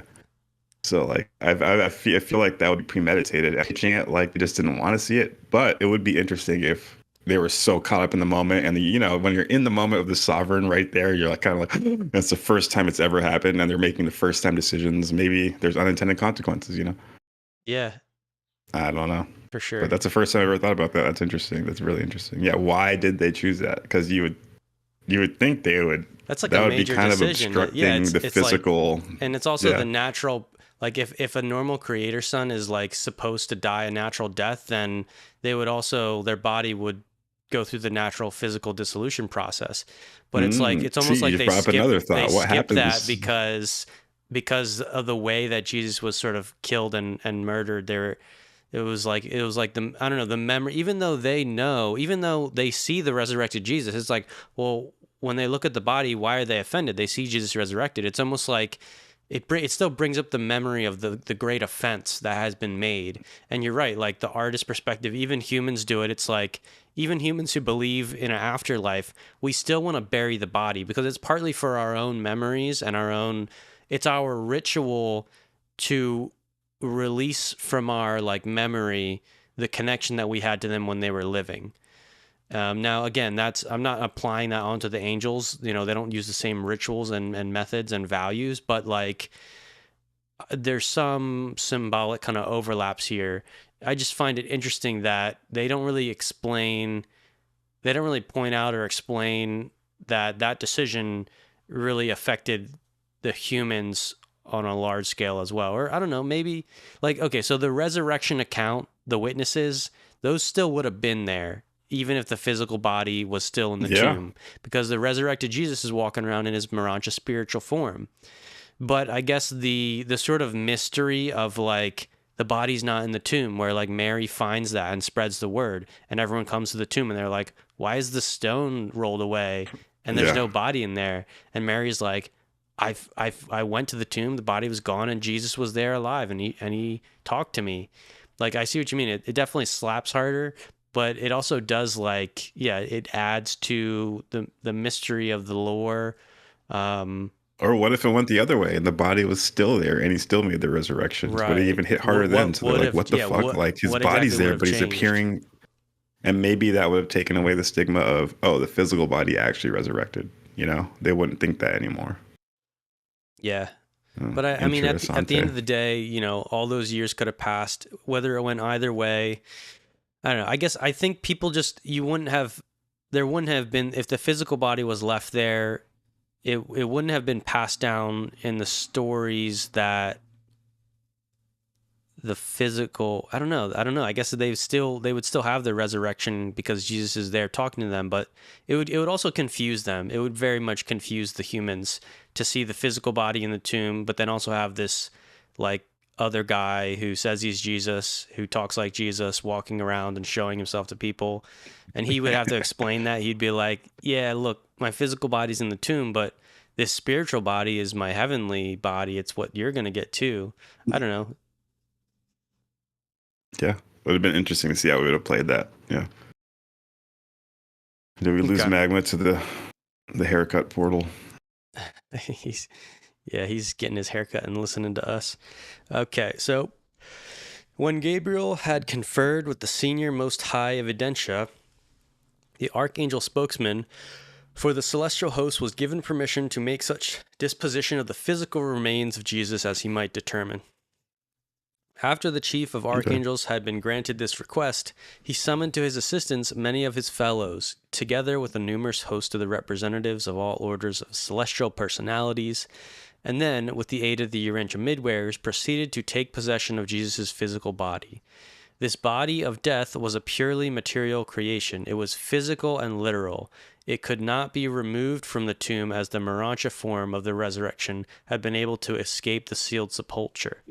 By the aid of certain morontia auxiliary personalities, the morontia form can be made at one time as of the spirit so that it can become indifferent to ordinary matter, while at another time it can become discernible and contactable to material beings, such as the mortals of the realms. Okay, very interesting. That's trippy. Morontia form can become made visible, especially when aided by morontia auxiliary personalities. So does that mean if they have other midwares near them? You know what I'm saying? Yeah. Well, it sounds like if you the have like two midwares near you, they can like make one. Make the morontia form visible to a human. Yeah. Okay, that makes sense, and that lines up with other shit too. Yeah.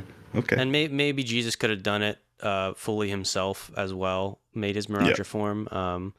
But it's interesting to note because they're kind of pointing out that if a morontia being were to come to Earth and had the right personalities around them, they could also physically appear to people. I don't know if that could explain some appearances or immaculate events. Constellation. A spiritual version. Okay. So as they made ready to remove the body of Jesus from the tomb, preparatory to according it to the dignified and reverent disposal of near instantaneous dissolution, it was assigned the secondary Urantia midwares to roll away the stones from the entrance of the tomb. The larger of these two stones was a huge circular affair, much like a millstone, and it moved in a groove chiseled out of the rock, so that it could be rolled back and forth to open or close the tomb. When the watching Jewish guards and the Roman soldiers in the dim light of the morning saw this huge stone begin to roll away from the entrance of the tomb, apparently of its own accord, without any visible means to account for such motion, they were seized with fear and panic, and they fled in haste from the scene. The Jews fled to their homes, afterward going back to report these doings to their captain at the temple. The Romans fled to the fortress of Antonia and reported what they had seen to the centurion as soon as he arrived on duty. That is trippy. You're right. Like, and it is starting to slap. I thought there was a lot of red tape in order to like appear and do things in front of humans. not a bridge free will. They just said fuck that. That's crazy. Also, surely I would have tripped the fuck out, dude. If I was my eyes seeing that. Like what? I don't know if I would have ran away though. I probably would have ran towards it to the max. Yeah, but I would have definitely ran close and be like, "Hey, midwares." Yes, I know. Nah, dude, these Romans, these are like, they don't even know about science yet, bro. These are superstitious. Yeah, that's trippy. Okay. So the Jewish leaders began the sordid business of supposedly getting rid of Jesus by offering bribes to the traitorous Judas. And now when confronted by this embarrassing situation, instead of thinking of punishing the guards who deserted their post, they resorted to bribing these guards and the Roman soldiers. They paid each of these 20 men a sum of money and instructed them to say to all, "While we slept during the nighttime, his disciples came upon us and took away the body." And the Jewish leaders made solemn promises to the soldiers to defend them before Pilate in case it should ever come to the governor's knowledge that they had accepted a bribe. Ooh. Wow. How's that for the religious leaders? That's some mafia skeevy type stuff. Wow. Because they didn't want the people to have this crazy knowledge. But I think one of them started talking because that's how it got into our Bible. I even think the conspiracies that Jesus' body was taken by the disciples would have been because some of these Roman people were telling that lie. Like, there's some people, I don't know, it's generally just people that are like anti the Jesus story, or they don't really care. They like they want to take an entirely secular view, and so they're like, well, yeah, maybe the tomb was empty, but it was because the disciples had secretly taken the body and buried it somewhere else. That kind of stuff. But yeah, I mean, there were Roman soldiers who were claiming that because they were paid off by the Jewish leaders. So, Bible conspiracies undone. The Christian belief in the resurrection of Jesus has been based on the fact of the empty tomb. It was indeed a fact that the tomb was empty, but this is not the truth of the resurrection. The tomb was truly empty when the first believers arrived, and this fact, associated with the undoubted resurrection of the Master, led to the formation of a belief which was not true, the teaching that the material and mortal body of Jesus was raised from the grave. Truth having to do with spiritual realities and eternal values cannot always be built up by a combination of apparent facts. Although individual facts may be materially true, it does not follow that the association of a group of facts must necessarily lead to truthful spiritual conclusions. The tomb of Joseph was empty, not because the body of Jesus had been rehabilitated or resurrected, because the celestial hosts had been granted their request to afford it a special and unique dissolution, a return of dust to dust.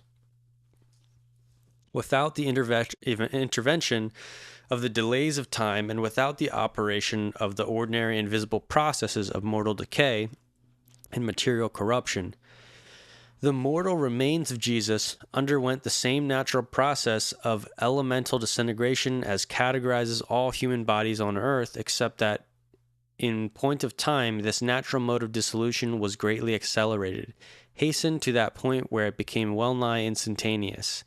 The true evidences of the resurrection of Michael are spiritual in nature, albeit this teaching is corroborated by the testimony of many mortals of the realm who met, recognized, and communed with the resurrected morontia master.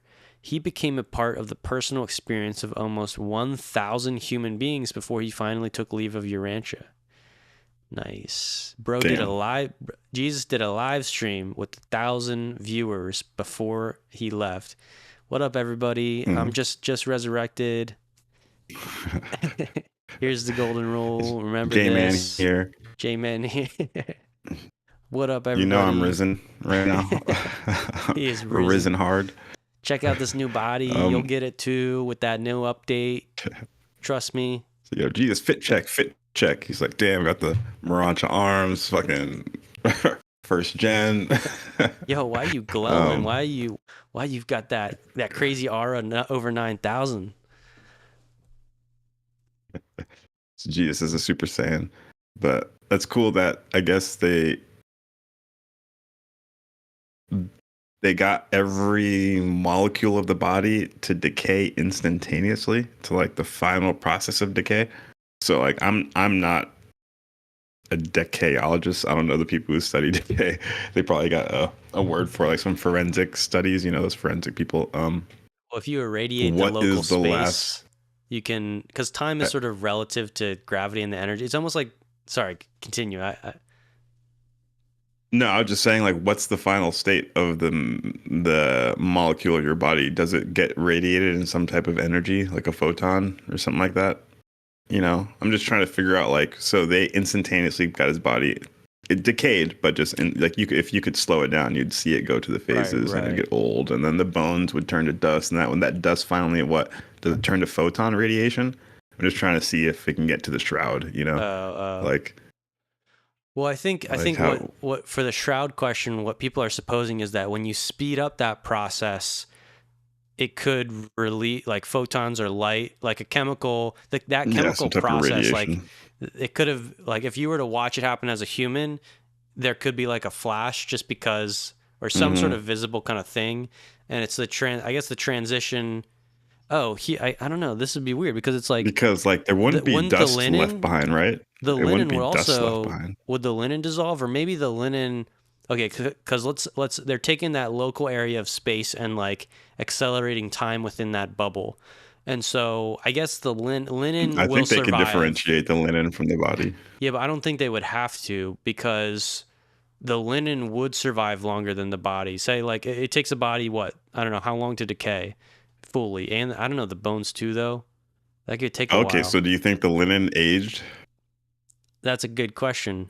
I mean, they could have separated. They could have only applied the time distortion to the body and not the linen, or it could have been just a small local area.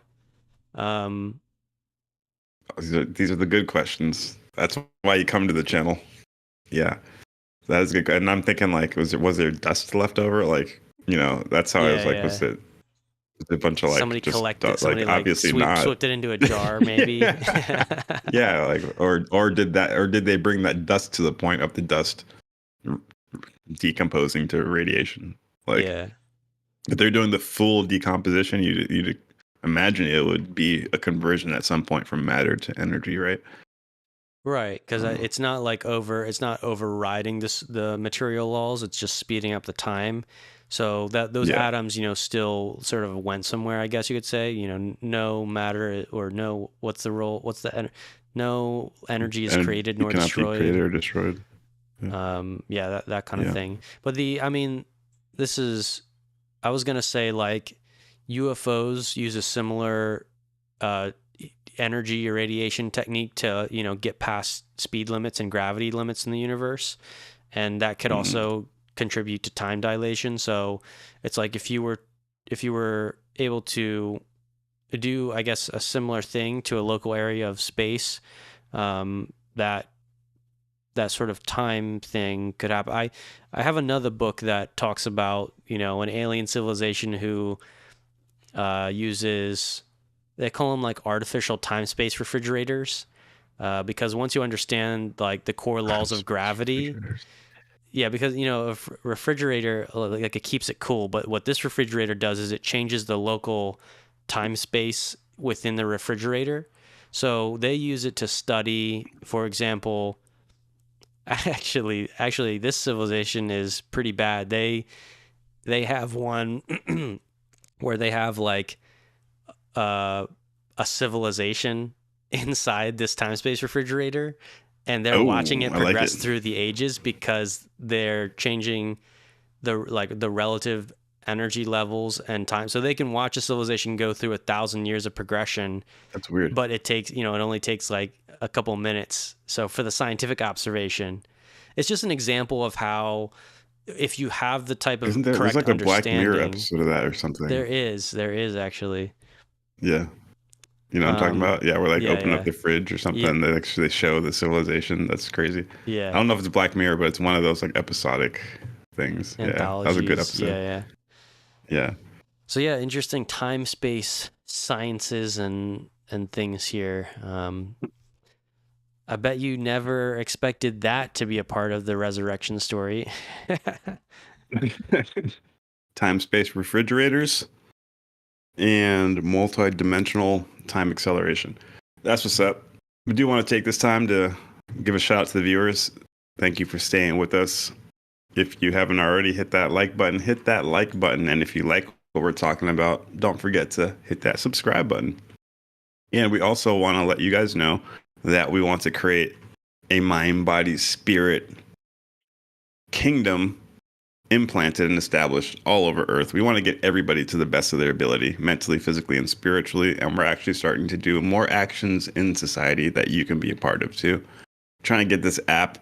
It'll be like a little mind, body, spirit app. It'll be like social media, but it won't be based off upvotes because, like I always say, Ferraris, cash, clothes, ass, diamonds, all that stuff that gets upvotes. It'll be more based on, you'll gain points based off if you grow mentally, physically, and spiritually doing those type of activities.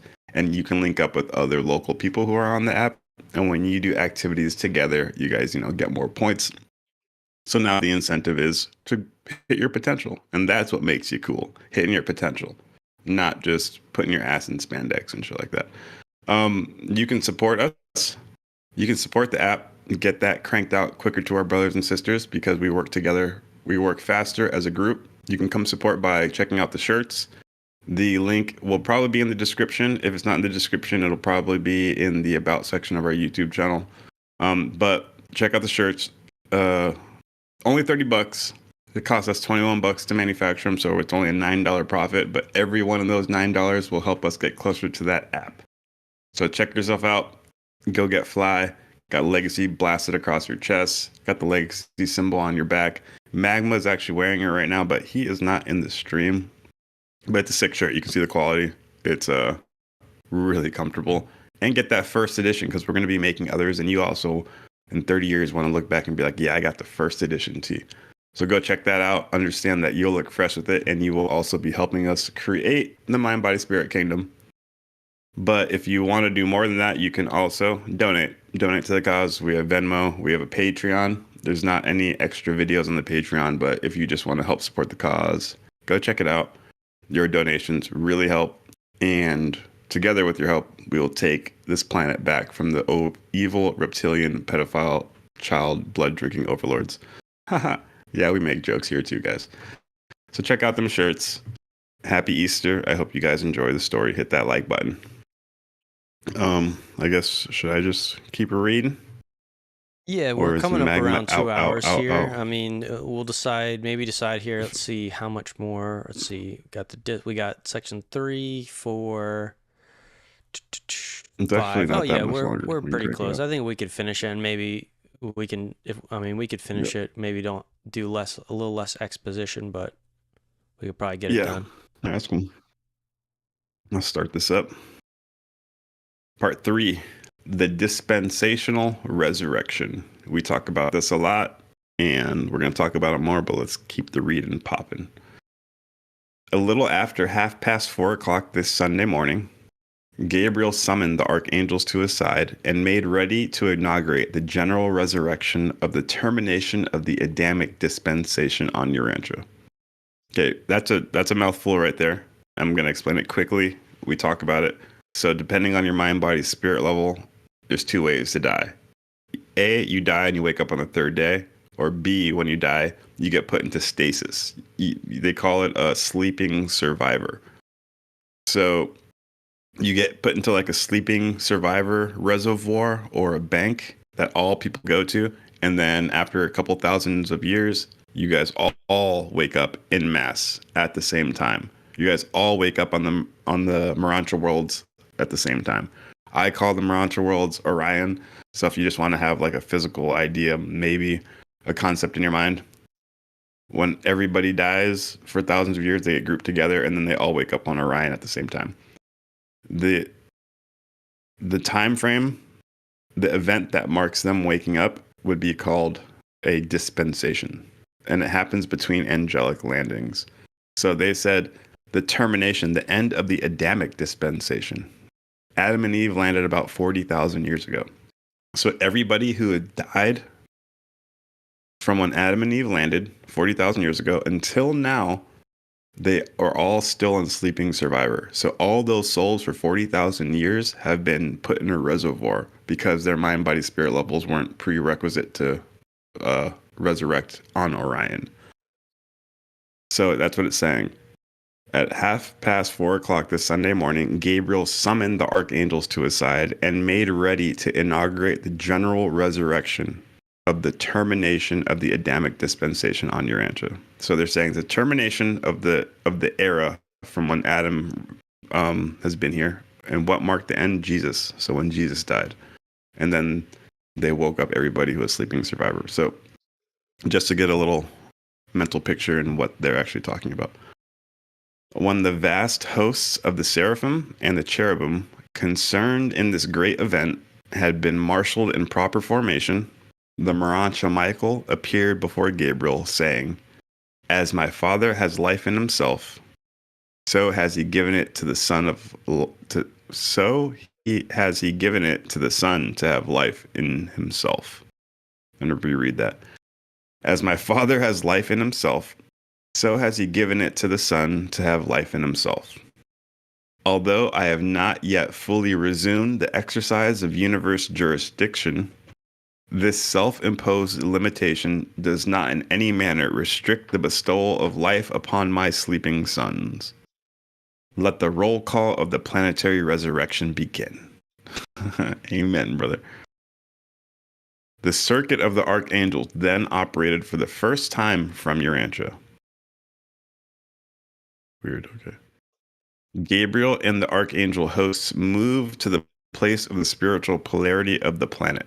And when Gabriel gave the signal, there flashed to the first of the system mansion worlds the voice of Gabriel saying, "By the mandate of Michael, let the dead of Urantia dispensation rise." Then all of the survivors of the human races of Urantia, who had fallen asleep since the days of Adam, and who had not already gone on to judgment, appeared in the resurrection halls of Mansonia in readiness for morontia investiture. And in an instant of time, the seraphim and their associates made ready to depart for the mansion worlds. Ordinarily, these seraphic guardians, one time assigned to the group custody of these surviving mortals, would have been present at the moment of their awakening in the resurrection halls of Mansonia.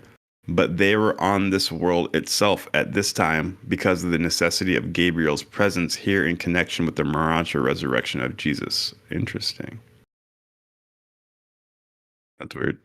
So all those sleeping survivors, when they woke up, they didn't get to see their seraphim because their seraphim were tied up with business on Earth. Yeah. That's trippy. Notwithstanding that countless individuals having personal seraphic guardians and those achieving the requisite attainment of spiritual personality progress had gone on to Mansonia during the ages subsequent to the times of Adam and Eve. Yeah, so they're saying some people wake up on the third day. And though there had been many special and millennial resurrection of the Urantia sons, this was the third of the planetary roll calls, or complete dispensational resurrections. The first occurred at the time of the arrival of the planetary prince, the second during the time of Adam and Eve, the third signalized the morontia resurrection, the mortal transit of Jesus of Nazareth. Damn, sir, there's only been 3 resurrection roll calls. Like 500,000 years ago, 37,000 years ago, and then 2,000 years ago. 2,000 years ago. That is insane. That's crazy. Yeah. And then they say there's special resurrections, so I'm sure if like if you, not even Moses was allowed. Remember it said that. But if you like when Adam and Eve were were like taken, Da Vinci, that was a special one. Adam and Eve. Yeah. Oh, yeah, right. You're right. When Adam and Eve landed, there was one, and then when Adam and Eve were taken, there was another one. It was like when they died or something. Only 100 years, right?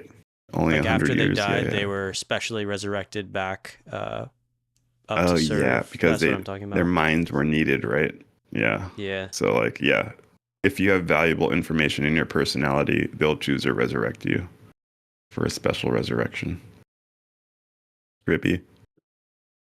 When the signal of the planetary resurrection had been received by the chief of archangels, the personalized adjuster of the Son of Man relinquished his authority over the celestial hosts assembled on Urantia, turning all these sons of the local universe back to the jurisdiction of their respective commanders.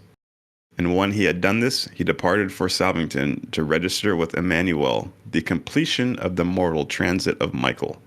And he was immediately followed by all the celestial hosts. And he was immediately followed by all the celestial hosts, not required for duty on Urantia. Oh, well. But Gabriel remained on Urantia with the morontia Jesus. And this is the recital of the events of the resurrection of Jesus as viewed by those who saw them as they really occurred, free from the limitations of partial and restricted human vision. Damn, they add that just to let you know, like, hey, the real deal, and we're not restricted by you dumbass humans. Yeah. Oh, it's fire. It's still a summary of events, but they're pointing out that it doesn't have the human interpretation distortions. Yeah, there's a lot of universe mechanics happening. Ooh. All right. Discovery of the empty tomb. All right. Let's see what this is, the interaction with the disciples and everything. So we about to see that reaction video from we're gonna get into Thomas. Welcome back, Magma. Yeah, I'm pretty much AFK from this point on, but I'll kind of lurk. If we're going deep right now, Doug. I've only got 2 more paragraphs. Only got 2 more paragraphs too. Cool, we're getting there. 2 more sections. I do have something pretty cool for you though. If you don't mind a little tangent. Yeah, hit us. We've been waiting. We've been giving our own tangents. All right. I got a brief tangent for you. Some CGI UFO videos. Yeah, what's the subject? We won't know we won't know to say yes to the tangent until we know. I'm just gonna have to trust me on this. Just trust you. Is it UFOs from planet Yarga? Damn it, you got me. No, this is some info I got on the Shroud of Turin. Oh, Lord. This is what you paused your screen to go do? You were doing Shroud of Turin research? That whole time. No, I actually already had this up. We got some stuff going on, so I'm a little distracted. But I had to jump in and share this while I have a chance. So I got a little, some little data points here. Evidence supporting the Shroud of Turin's authenticity, though debated, includes the presence of bloodstains and pollen consistent with Jerusalem and the unique nature of the image. Additionally, the shroud features DNA traces from various individuals, suggesting it may have been associated with a group from diverse geographic origins. So there's actually bloodstains on it. Pollen from Jerusalem, which is pretty interesting. Radiocarbon dating, I guess, kind of conflicts with it. Kind of brings it to the 13th century, but I know that's not always reliable. But check this out. This is the whole thing. You can see the front form of the body and the back, and you can actually see these lacerations. Here's what's most interesting about it is when it's you can see like a whipping laceration from when he got whipped. Yes.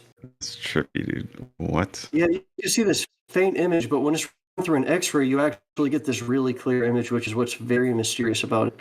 And this actually shows some details on it, like scourge marks. This is actually drainage from the palms and the feet, like the nail wounds. flowing down. So it's like, if this was an artist just making this, like, that's some crazy attention to detail to be able to figure out the placement of the blood flow and all that. So I just had to show that it's pretty dang interesting, and it might be real, guys. I don't know.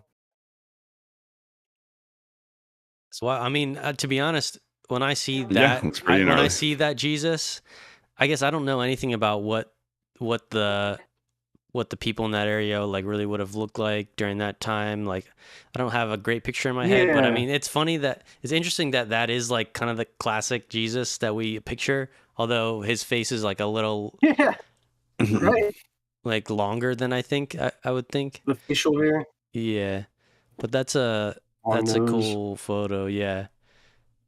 Does he have a beard? Yeah, it looks like it. It looks got like a mustache and a beard there. Jesus rocked that scraggly beard. long hair. Really weird. Like, how would an artist do this negative imprint? That's why they're saying Da Vinci is the only person who would have the capability to do it. You know, he's like on a different level. True. That's saying like that would be, that's I think the whole medieval Renaissance forgery angle is that Da Vinci did it. If he didn't do it, what the fuck is it? And then why did he do that's Da Vinci himself, or that's his model that he paid. That's what people say. People say that it would be himself. Yeah. Oh, you think he used himself? That's actually the theory. Yeah. Oh, interesting. Just to see if he could, I guess. Just to see if he could. Yeah, no, I mean, that would be one of like the greatest. I mean, it's literally like one of the most popular moments in human history, and one of the greatest artists. Like, he would think like that in a way. Like, I wonder if I could make a relic from the most important period, time, in history. Yeah, look at all of his paintings. Most of his paintings were commissioned by like the Vatican. Like, he was always making like works about the Bible, like really like angelic events from the Bible. So like his mind was already like, this was his ultimate work. You make artwork based off events. Yeah, the ultimate.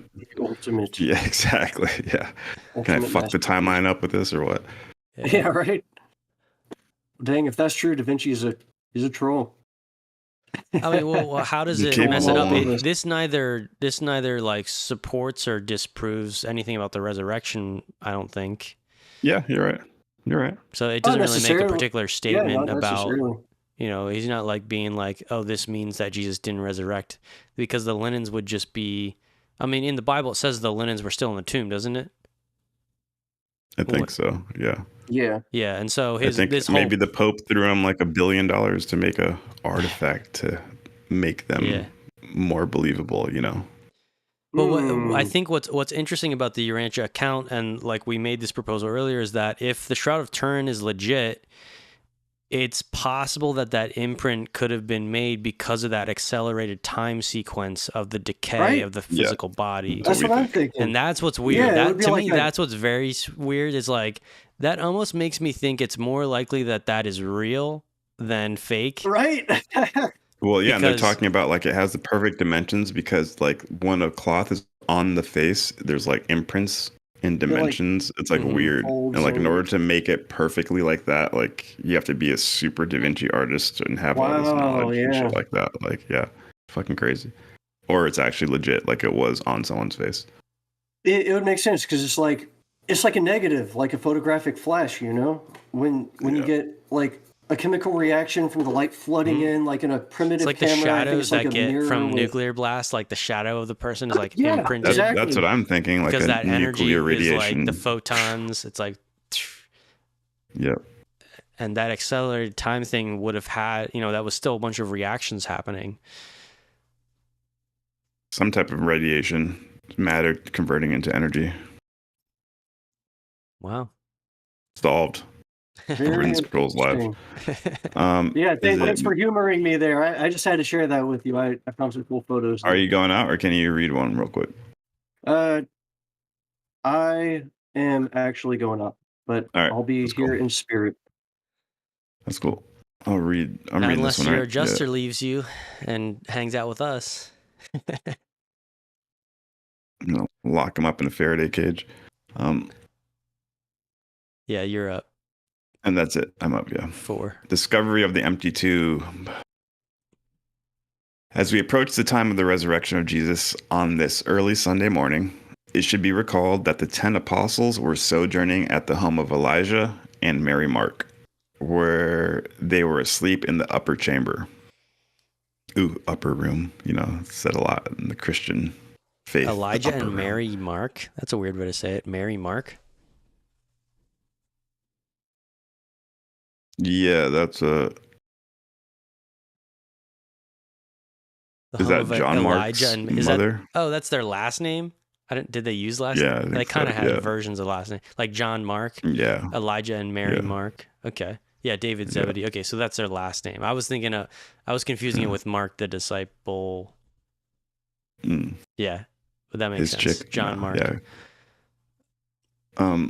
They were asleep in the upper chamber, resting on the very couches whereon they reclined during the Last Supper with their master. This Sunday morning, they were all there assembled except Thomas. Thomas was with them for a few minutes late Saturday night when they first got together. But the sight of the apostles, coupled with the thought of what happened to Jesus, was too much for him. He looked his associates over and immediately left the room, going to the home of Simon in Bethpage, where he thought to grieve over his troubles and solitude. The apostles all suffered, not so much from doubt and despair as from fear, grief, and shame. At the home of Nicodemus, they were gathered together with David Zebedee and Joseph of Arimathea, some 12 or 15 of the more prominent of the Jerusalem disciples of Jesus. At the home of Joseph of Arimathea, there were some 15 or 20 of the leading woman believers. Only these women abode in Joseph's house, and they had kept close within during the hours of the Sabbath day and the evening after the Sabbath, so that they were ignorant of the military guard on watch at the tomb. Neither did they know that a second stone had been rolled in front of the tomb, and that both of these stones had been placed under the seal of Pilate. So they rolled another stone after that. Wow. A little before 3 o'clock this Sunday morning, when the first signs of the day began to appear in the east, 5 of the women started out for the tomb of Jesus. They had prepared an abundance of special embalming lotions, and they carried many linen bandages with them. It was their purpose more thoroughly to give the body of Jesus its death anointing and more carefully to wrap it with the new bandages. The women who went on this mission of anointing Jesus' body were Mary Magdalene, Mary, the mother of the Alphaeus twins, Salome, the mother of the Zebedee brothers, Joanna, the wife of Chuza, and Susanna, the daughter of Ezra of Alexandria. It was about 3:30 o'clock when the 5 women, laden with their ointments, arrived before the empty tomb. As they passed out of the city of the Damascus gate, they encountered a number of soldiers fleeing into the city, more or less panic-stricken. And this caused them to pause for a few minutes. But when nothing more developed, they resumed their journey. They were greatly surprised to see the stone rolled away from the entrance of the tomb, inasmuch as they had said among themselves on the way, "Who will help us roll away the stone?" They set down their burdens and began to look upon one another in fear and with great amazement. While they stood there, a-tremble with fear, Mary Magdalene ventured around the smaller stone and dared to enter the open sepulchre. The tomb of Joseph was in his garden on the hillside on the eastern side of the road, and it also faced towards the east. By this hour, there was just enough of the dawn of the new day to enable Mary to look back to the place where the Master's body had lain and to discern that it was gone.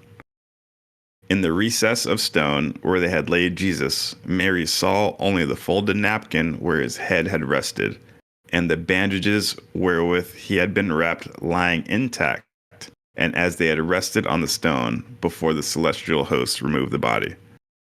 The covering sheet lay at the foot of the burial niche. That's the covering sheet. Covering sheet, is that the shroud? Is that the That's the top shroud. one? Yeah, that's the Because there's shroud. the ones that's wrapped around his body. I imagine the linen's like a. I don't know if they did it like that. Yeah. But it seems like they're doing like ointment and then wrapping it around, and then there's like a top shroud maybe, or yeah, right. Folded napkin. I'm guessing like kind of the pillow. The bandage he had been wrapped, still laying intact, resting on the stone. But the shroud was at the foot of the burial niche. So it was like pulled down or something. And then this makes me wonder, did they remove the body from before doing the instantaneous time dissolution? It makes it seem like that. Like, did they pull it out and float? Right. That would put a hole in the shroud story of the light or the radiation causing it. Whatever. The plot thickens. I mean, yeah. So it's at the foot of the burial niche now, the shroud. After Mary had tarried in the doorway of the tomb for a few moments, she did not see distinctly when she first entered the tomb. She saw that Jesus' body was gone, and in its place, only these grave cloths. And she uttered a cry of alarm and anguish. All the women were exceedingly nervous. They had been on edge ever since meeting the panicky soldiers at the city gate. And when Mary uttered this scream of anguish, they were terror-stricken and fled in great haste. And they did not stop until they had run all the way to the Damascus gate. By this time, Joanna was conscience-stricken that they had deserted Mary. She rallied her companions, and they started back for the tomb. As they drew near the sepulchre, the frightened Magdalene, who was even more terrorized when she failed to find her sisters waiting when she came out of the tomb, now rushed up to them, excitingly exclaiming, "He is not there! They have taken him away!"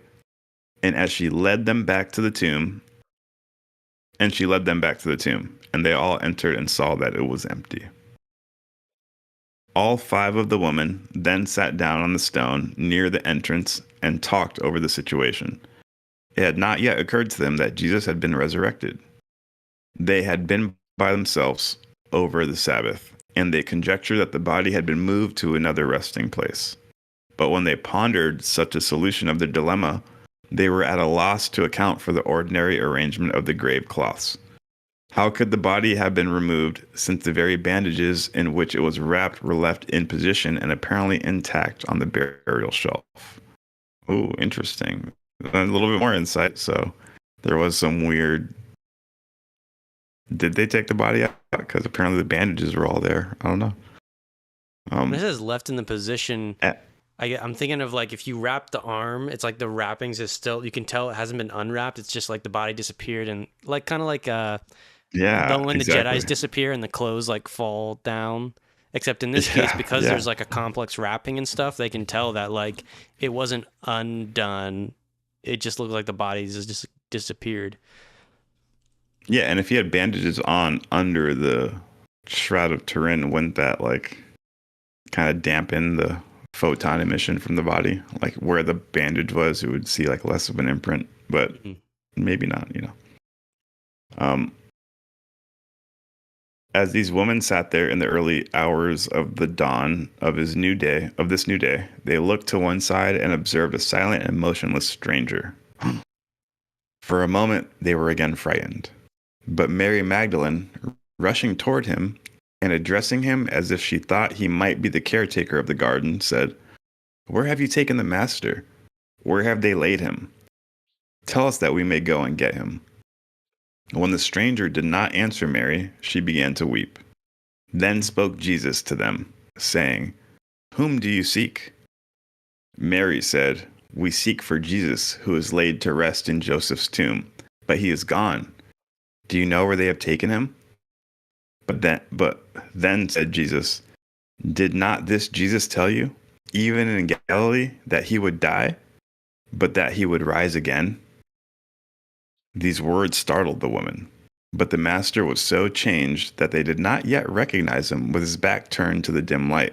This is so cinematic. And as they pondered, and as they pondered his words, he addressed the Magdalene with a familiar voice, saying, "Mary." And when she heard that word of well-known sympathy and affectionate greeting, she knew it was the voice of the master. and she rushed to kneel at his feet while she exclaimed, "My Lord and my Master." And all of the other women recognized that it was the Master who stood before them in glorified form, and they quickly knelt before him. These human eyes were enabled to see the morontia form of Jesus because of the special ministry of the transformers and the midwayers in association with certain of the morontia personalities then accompanying Jesus. As Mary sought to embrace his feet, Jesus said, "Touch me not, Mary, for I am not as you knew me in the flesh. In this form I will tarry with you for a season before I ascend to the Father. But go, all of you, now and tell my apostles, and Peter, that I have risen, and that you have talked with me." After these women had recovered from the shock of their amazement, they hastened back to the city and to the home of Elijah Mark, where they related to the 10 apostles all that had happened to them. But the apostles were not inclined to believe them. They thought at first that the woman had just seen a vision. But when Mary Magdalene repeated the words which Jesus had spoken to them, and when Peter heard his name, he rushed out of the upper chamber, followed closely by John, in great haste to reach the tomb and see these things for himself. The woman repeated the story of talking with Jesus to other apostles, but they would not believe, and they would not go find out for themselves, as had Peter and John. Damn. So they were like, nah, these chicks are lying. They're just getting all hyped up. They ain't seen nothing. They're hysterical. It's a group hallucination. Chicks getting crazy. Yeah, no, and I remember the "touch me not, Mary" part. That's also in the Bible in John 20:17. Yeah. Do not cling to me, for I have not yet ascended to the Father, but go to my brothers and say to them, I am ascending to my Father and your Father, to my God and your God. Yeah, so I guess for the Bible readers out there, ask yourself,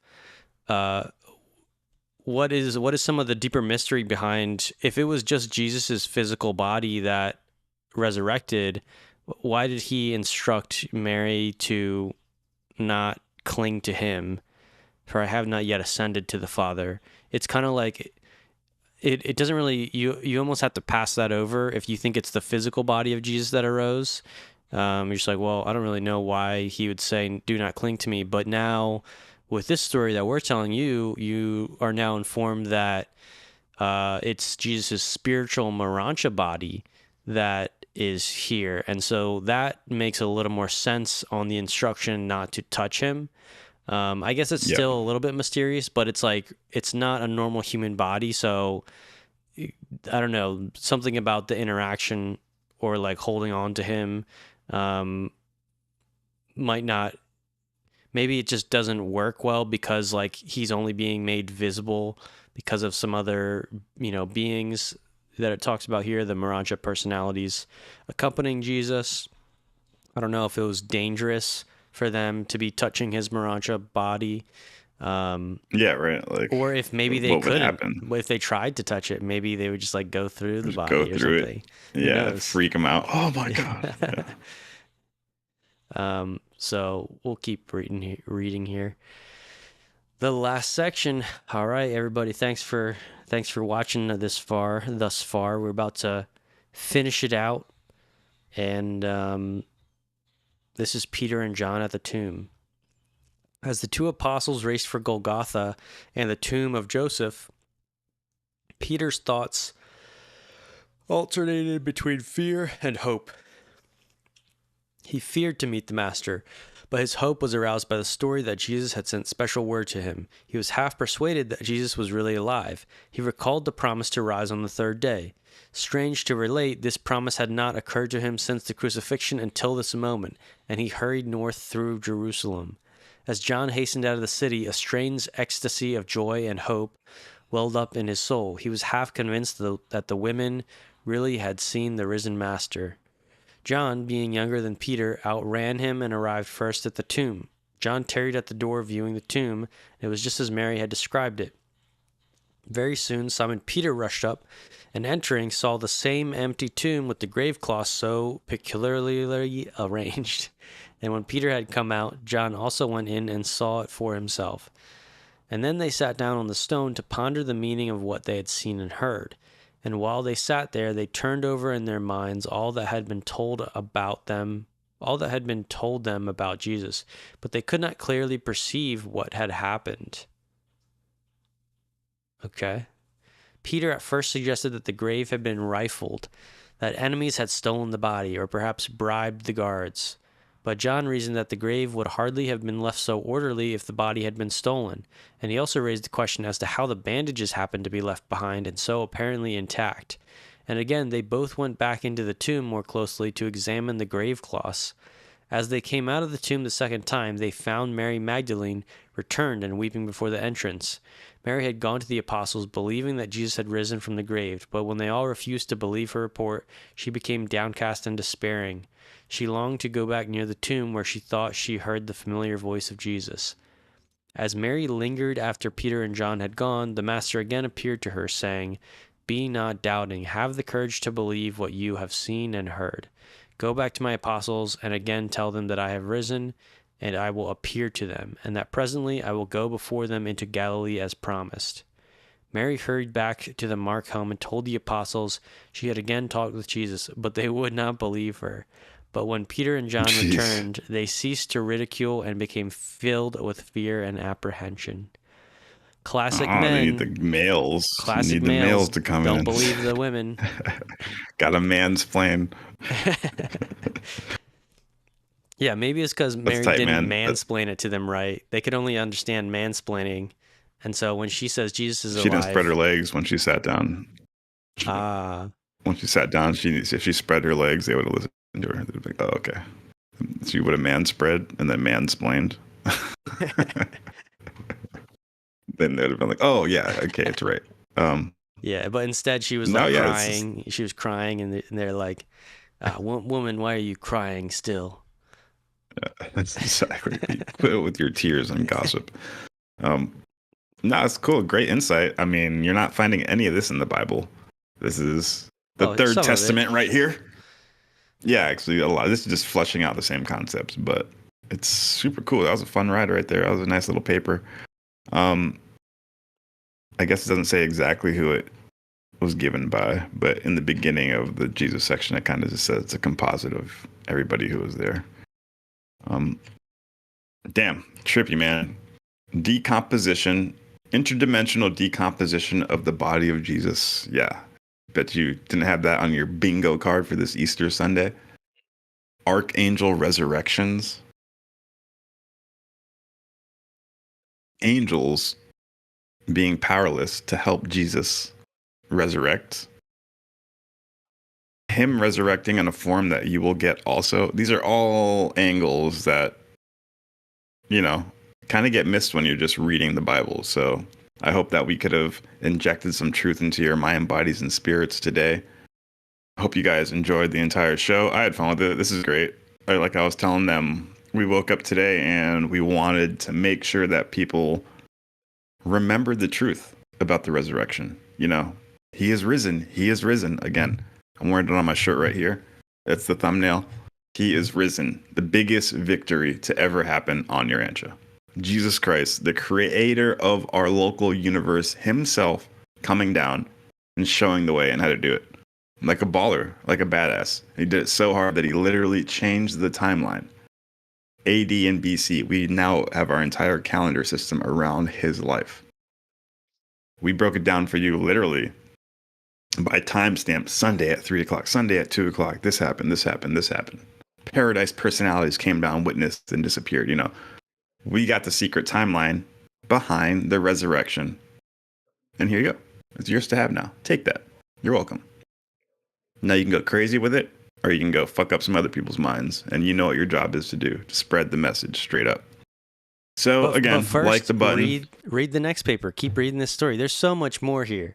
And of course, hit the like. My God, dude. There's so much more here. The next paper is called Morontia Appearances of Jesus.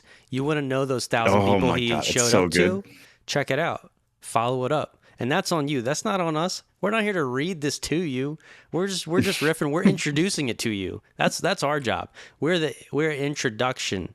We're the I don't know we're just tweeting about it. We're doing the bare minimum so that you know this is where you need to be.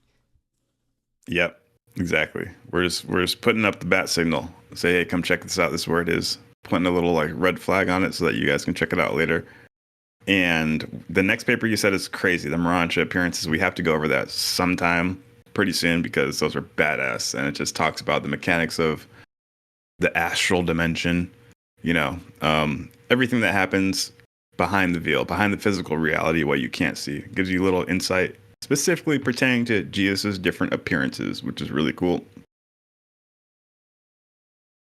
Get out of your bed, get out of your seat, and go touch some grass. Get outside. It's Easter. Go find yourself an egg.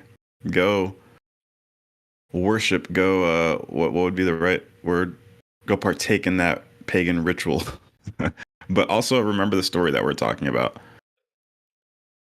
I think we pretty much covered everything right now. This is a banger of a story. Again, I already said it. Hit the like button so that we can get the video to the front page. Hit that subscribe button. I noticed a couple of you guys already did. We appreciate that at 1.42K right now.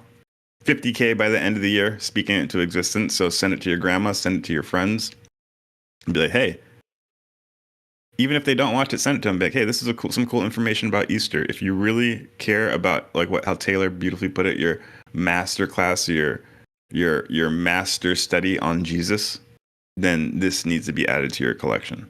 If you really care about Jesus and you want to understand him from all the different angles, and that's part of learning Jesus, you just read everything that has been generated on earth about him, and you compile it, and you come to the conclusion on your own, on yourself. So this is part of those data points. This is a really important one. So hope you can add this to your mental library so you can start functioning like that cosmic super soldier that you are. Go check out them shirts. Really helps support. We got a lot of different ones. Got ones with UFOs on them, and ones that you can rep the legacy across your chest. So go check them out. It really helps us out. We'll be doing another live stream next Sunday, so keep it tuned, keep it locked. I don't know if you got any information for the viewers there. I was trying to get the outro music going for you guys, but I think it's not quite set up right because I don't see it coming through. But information, not much. I got the shirts up here on the screen for you, so check it out. The link is in the description. I dropped it in the chat as well. And happy Easter. Remember, the meaning is more important than the symbology. When you see the symbol, it's less about becoming in awe, about the series of events, and more about, what exactly was the example being set? How do you treat other people? How do you implement the teachings of Jesus in your own life? That's what we're here, Mind, Body, Spirit, Progress. So thanks for tuning in, everybody, and that's all I got. Amen. All right. To my fellow Star Seeds and Kingdom Builders, happy Easter. We love you.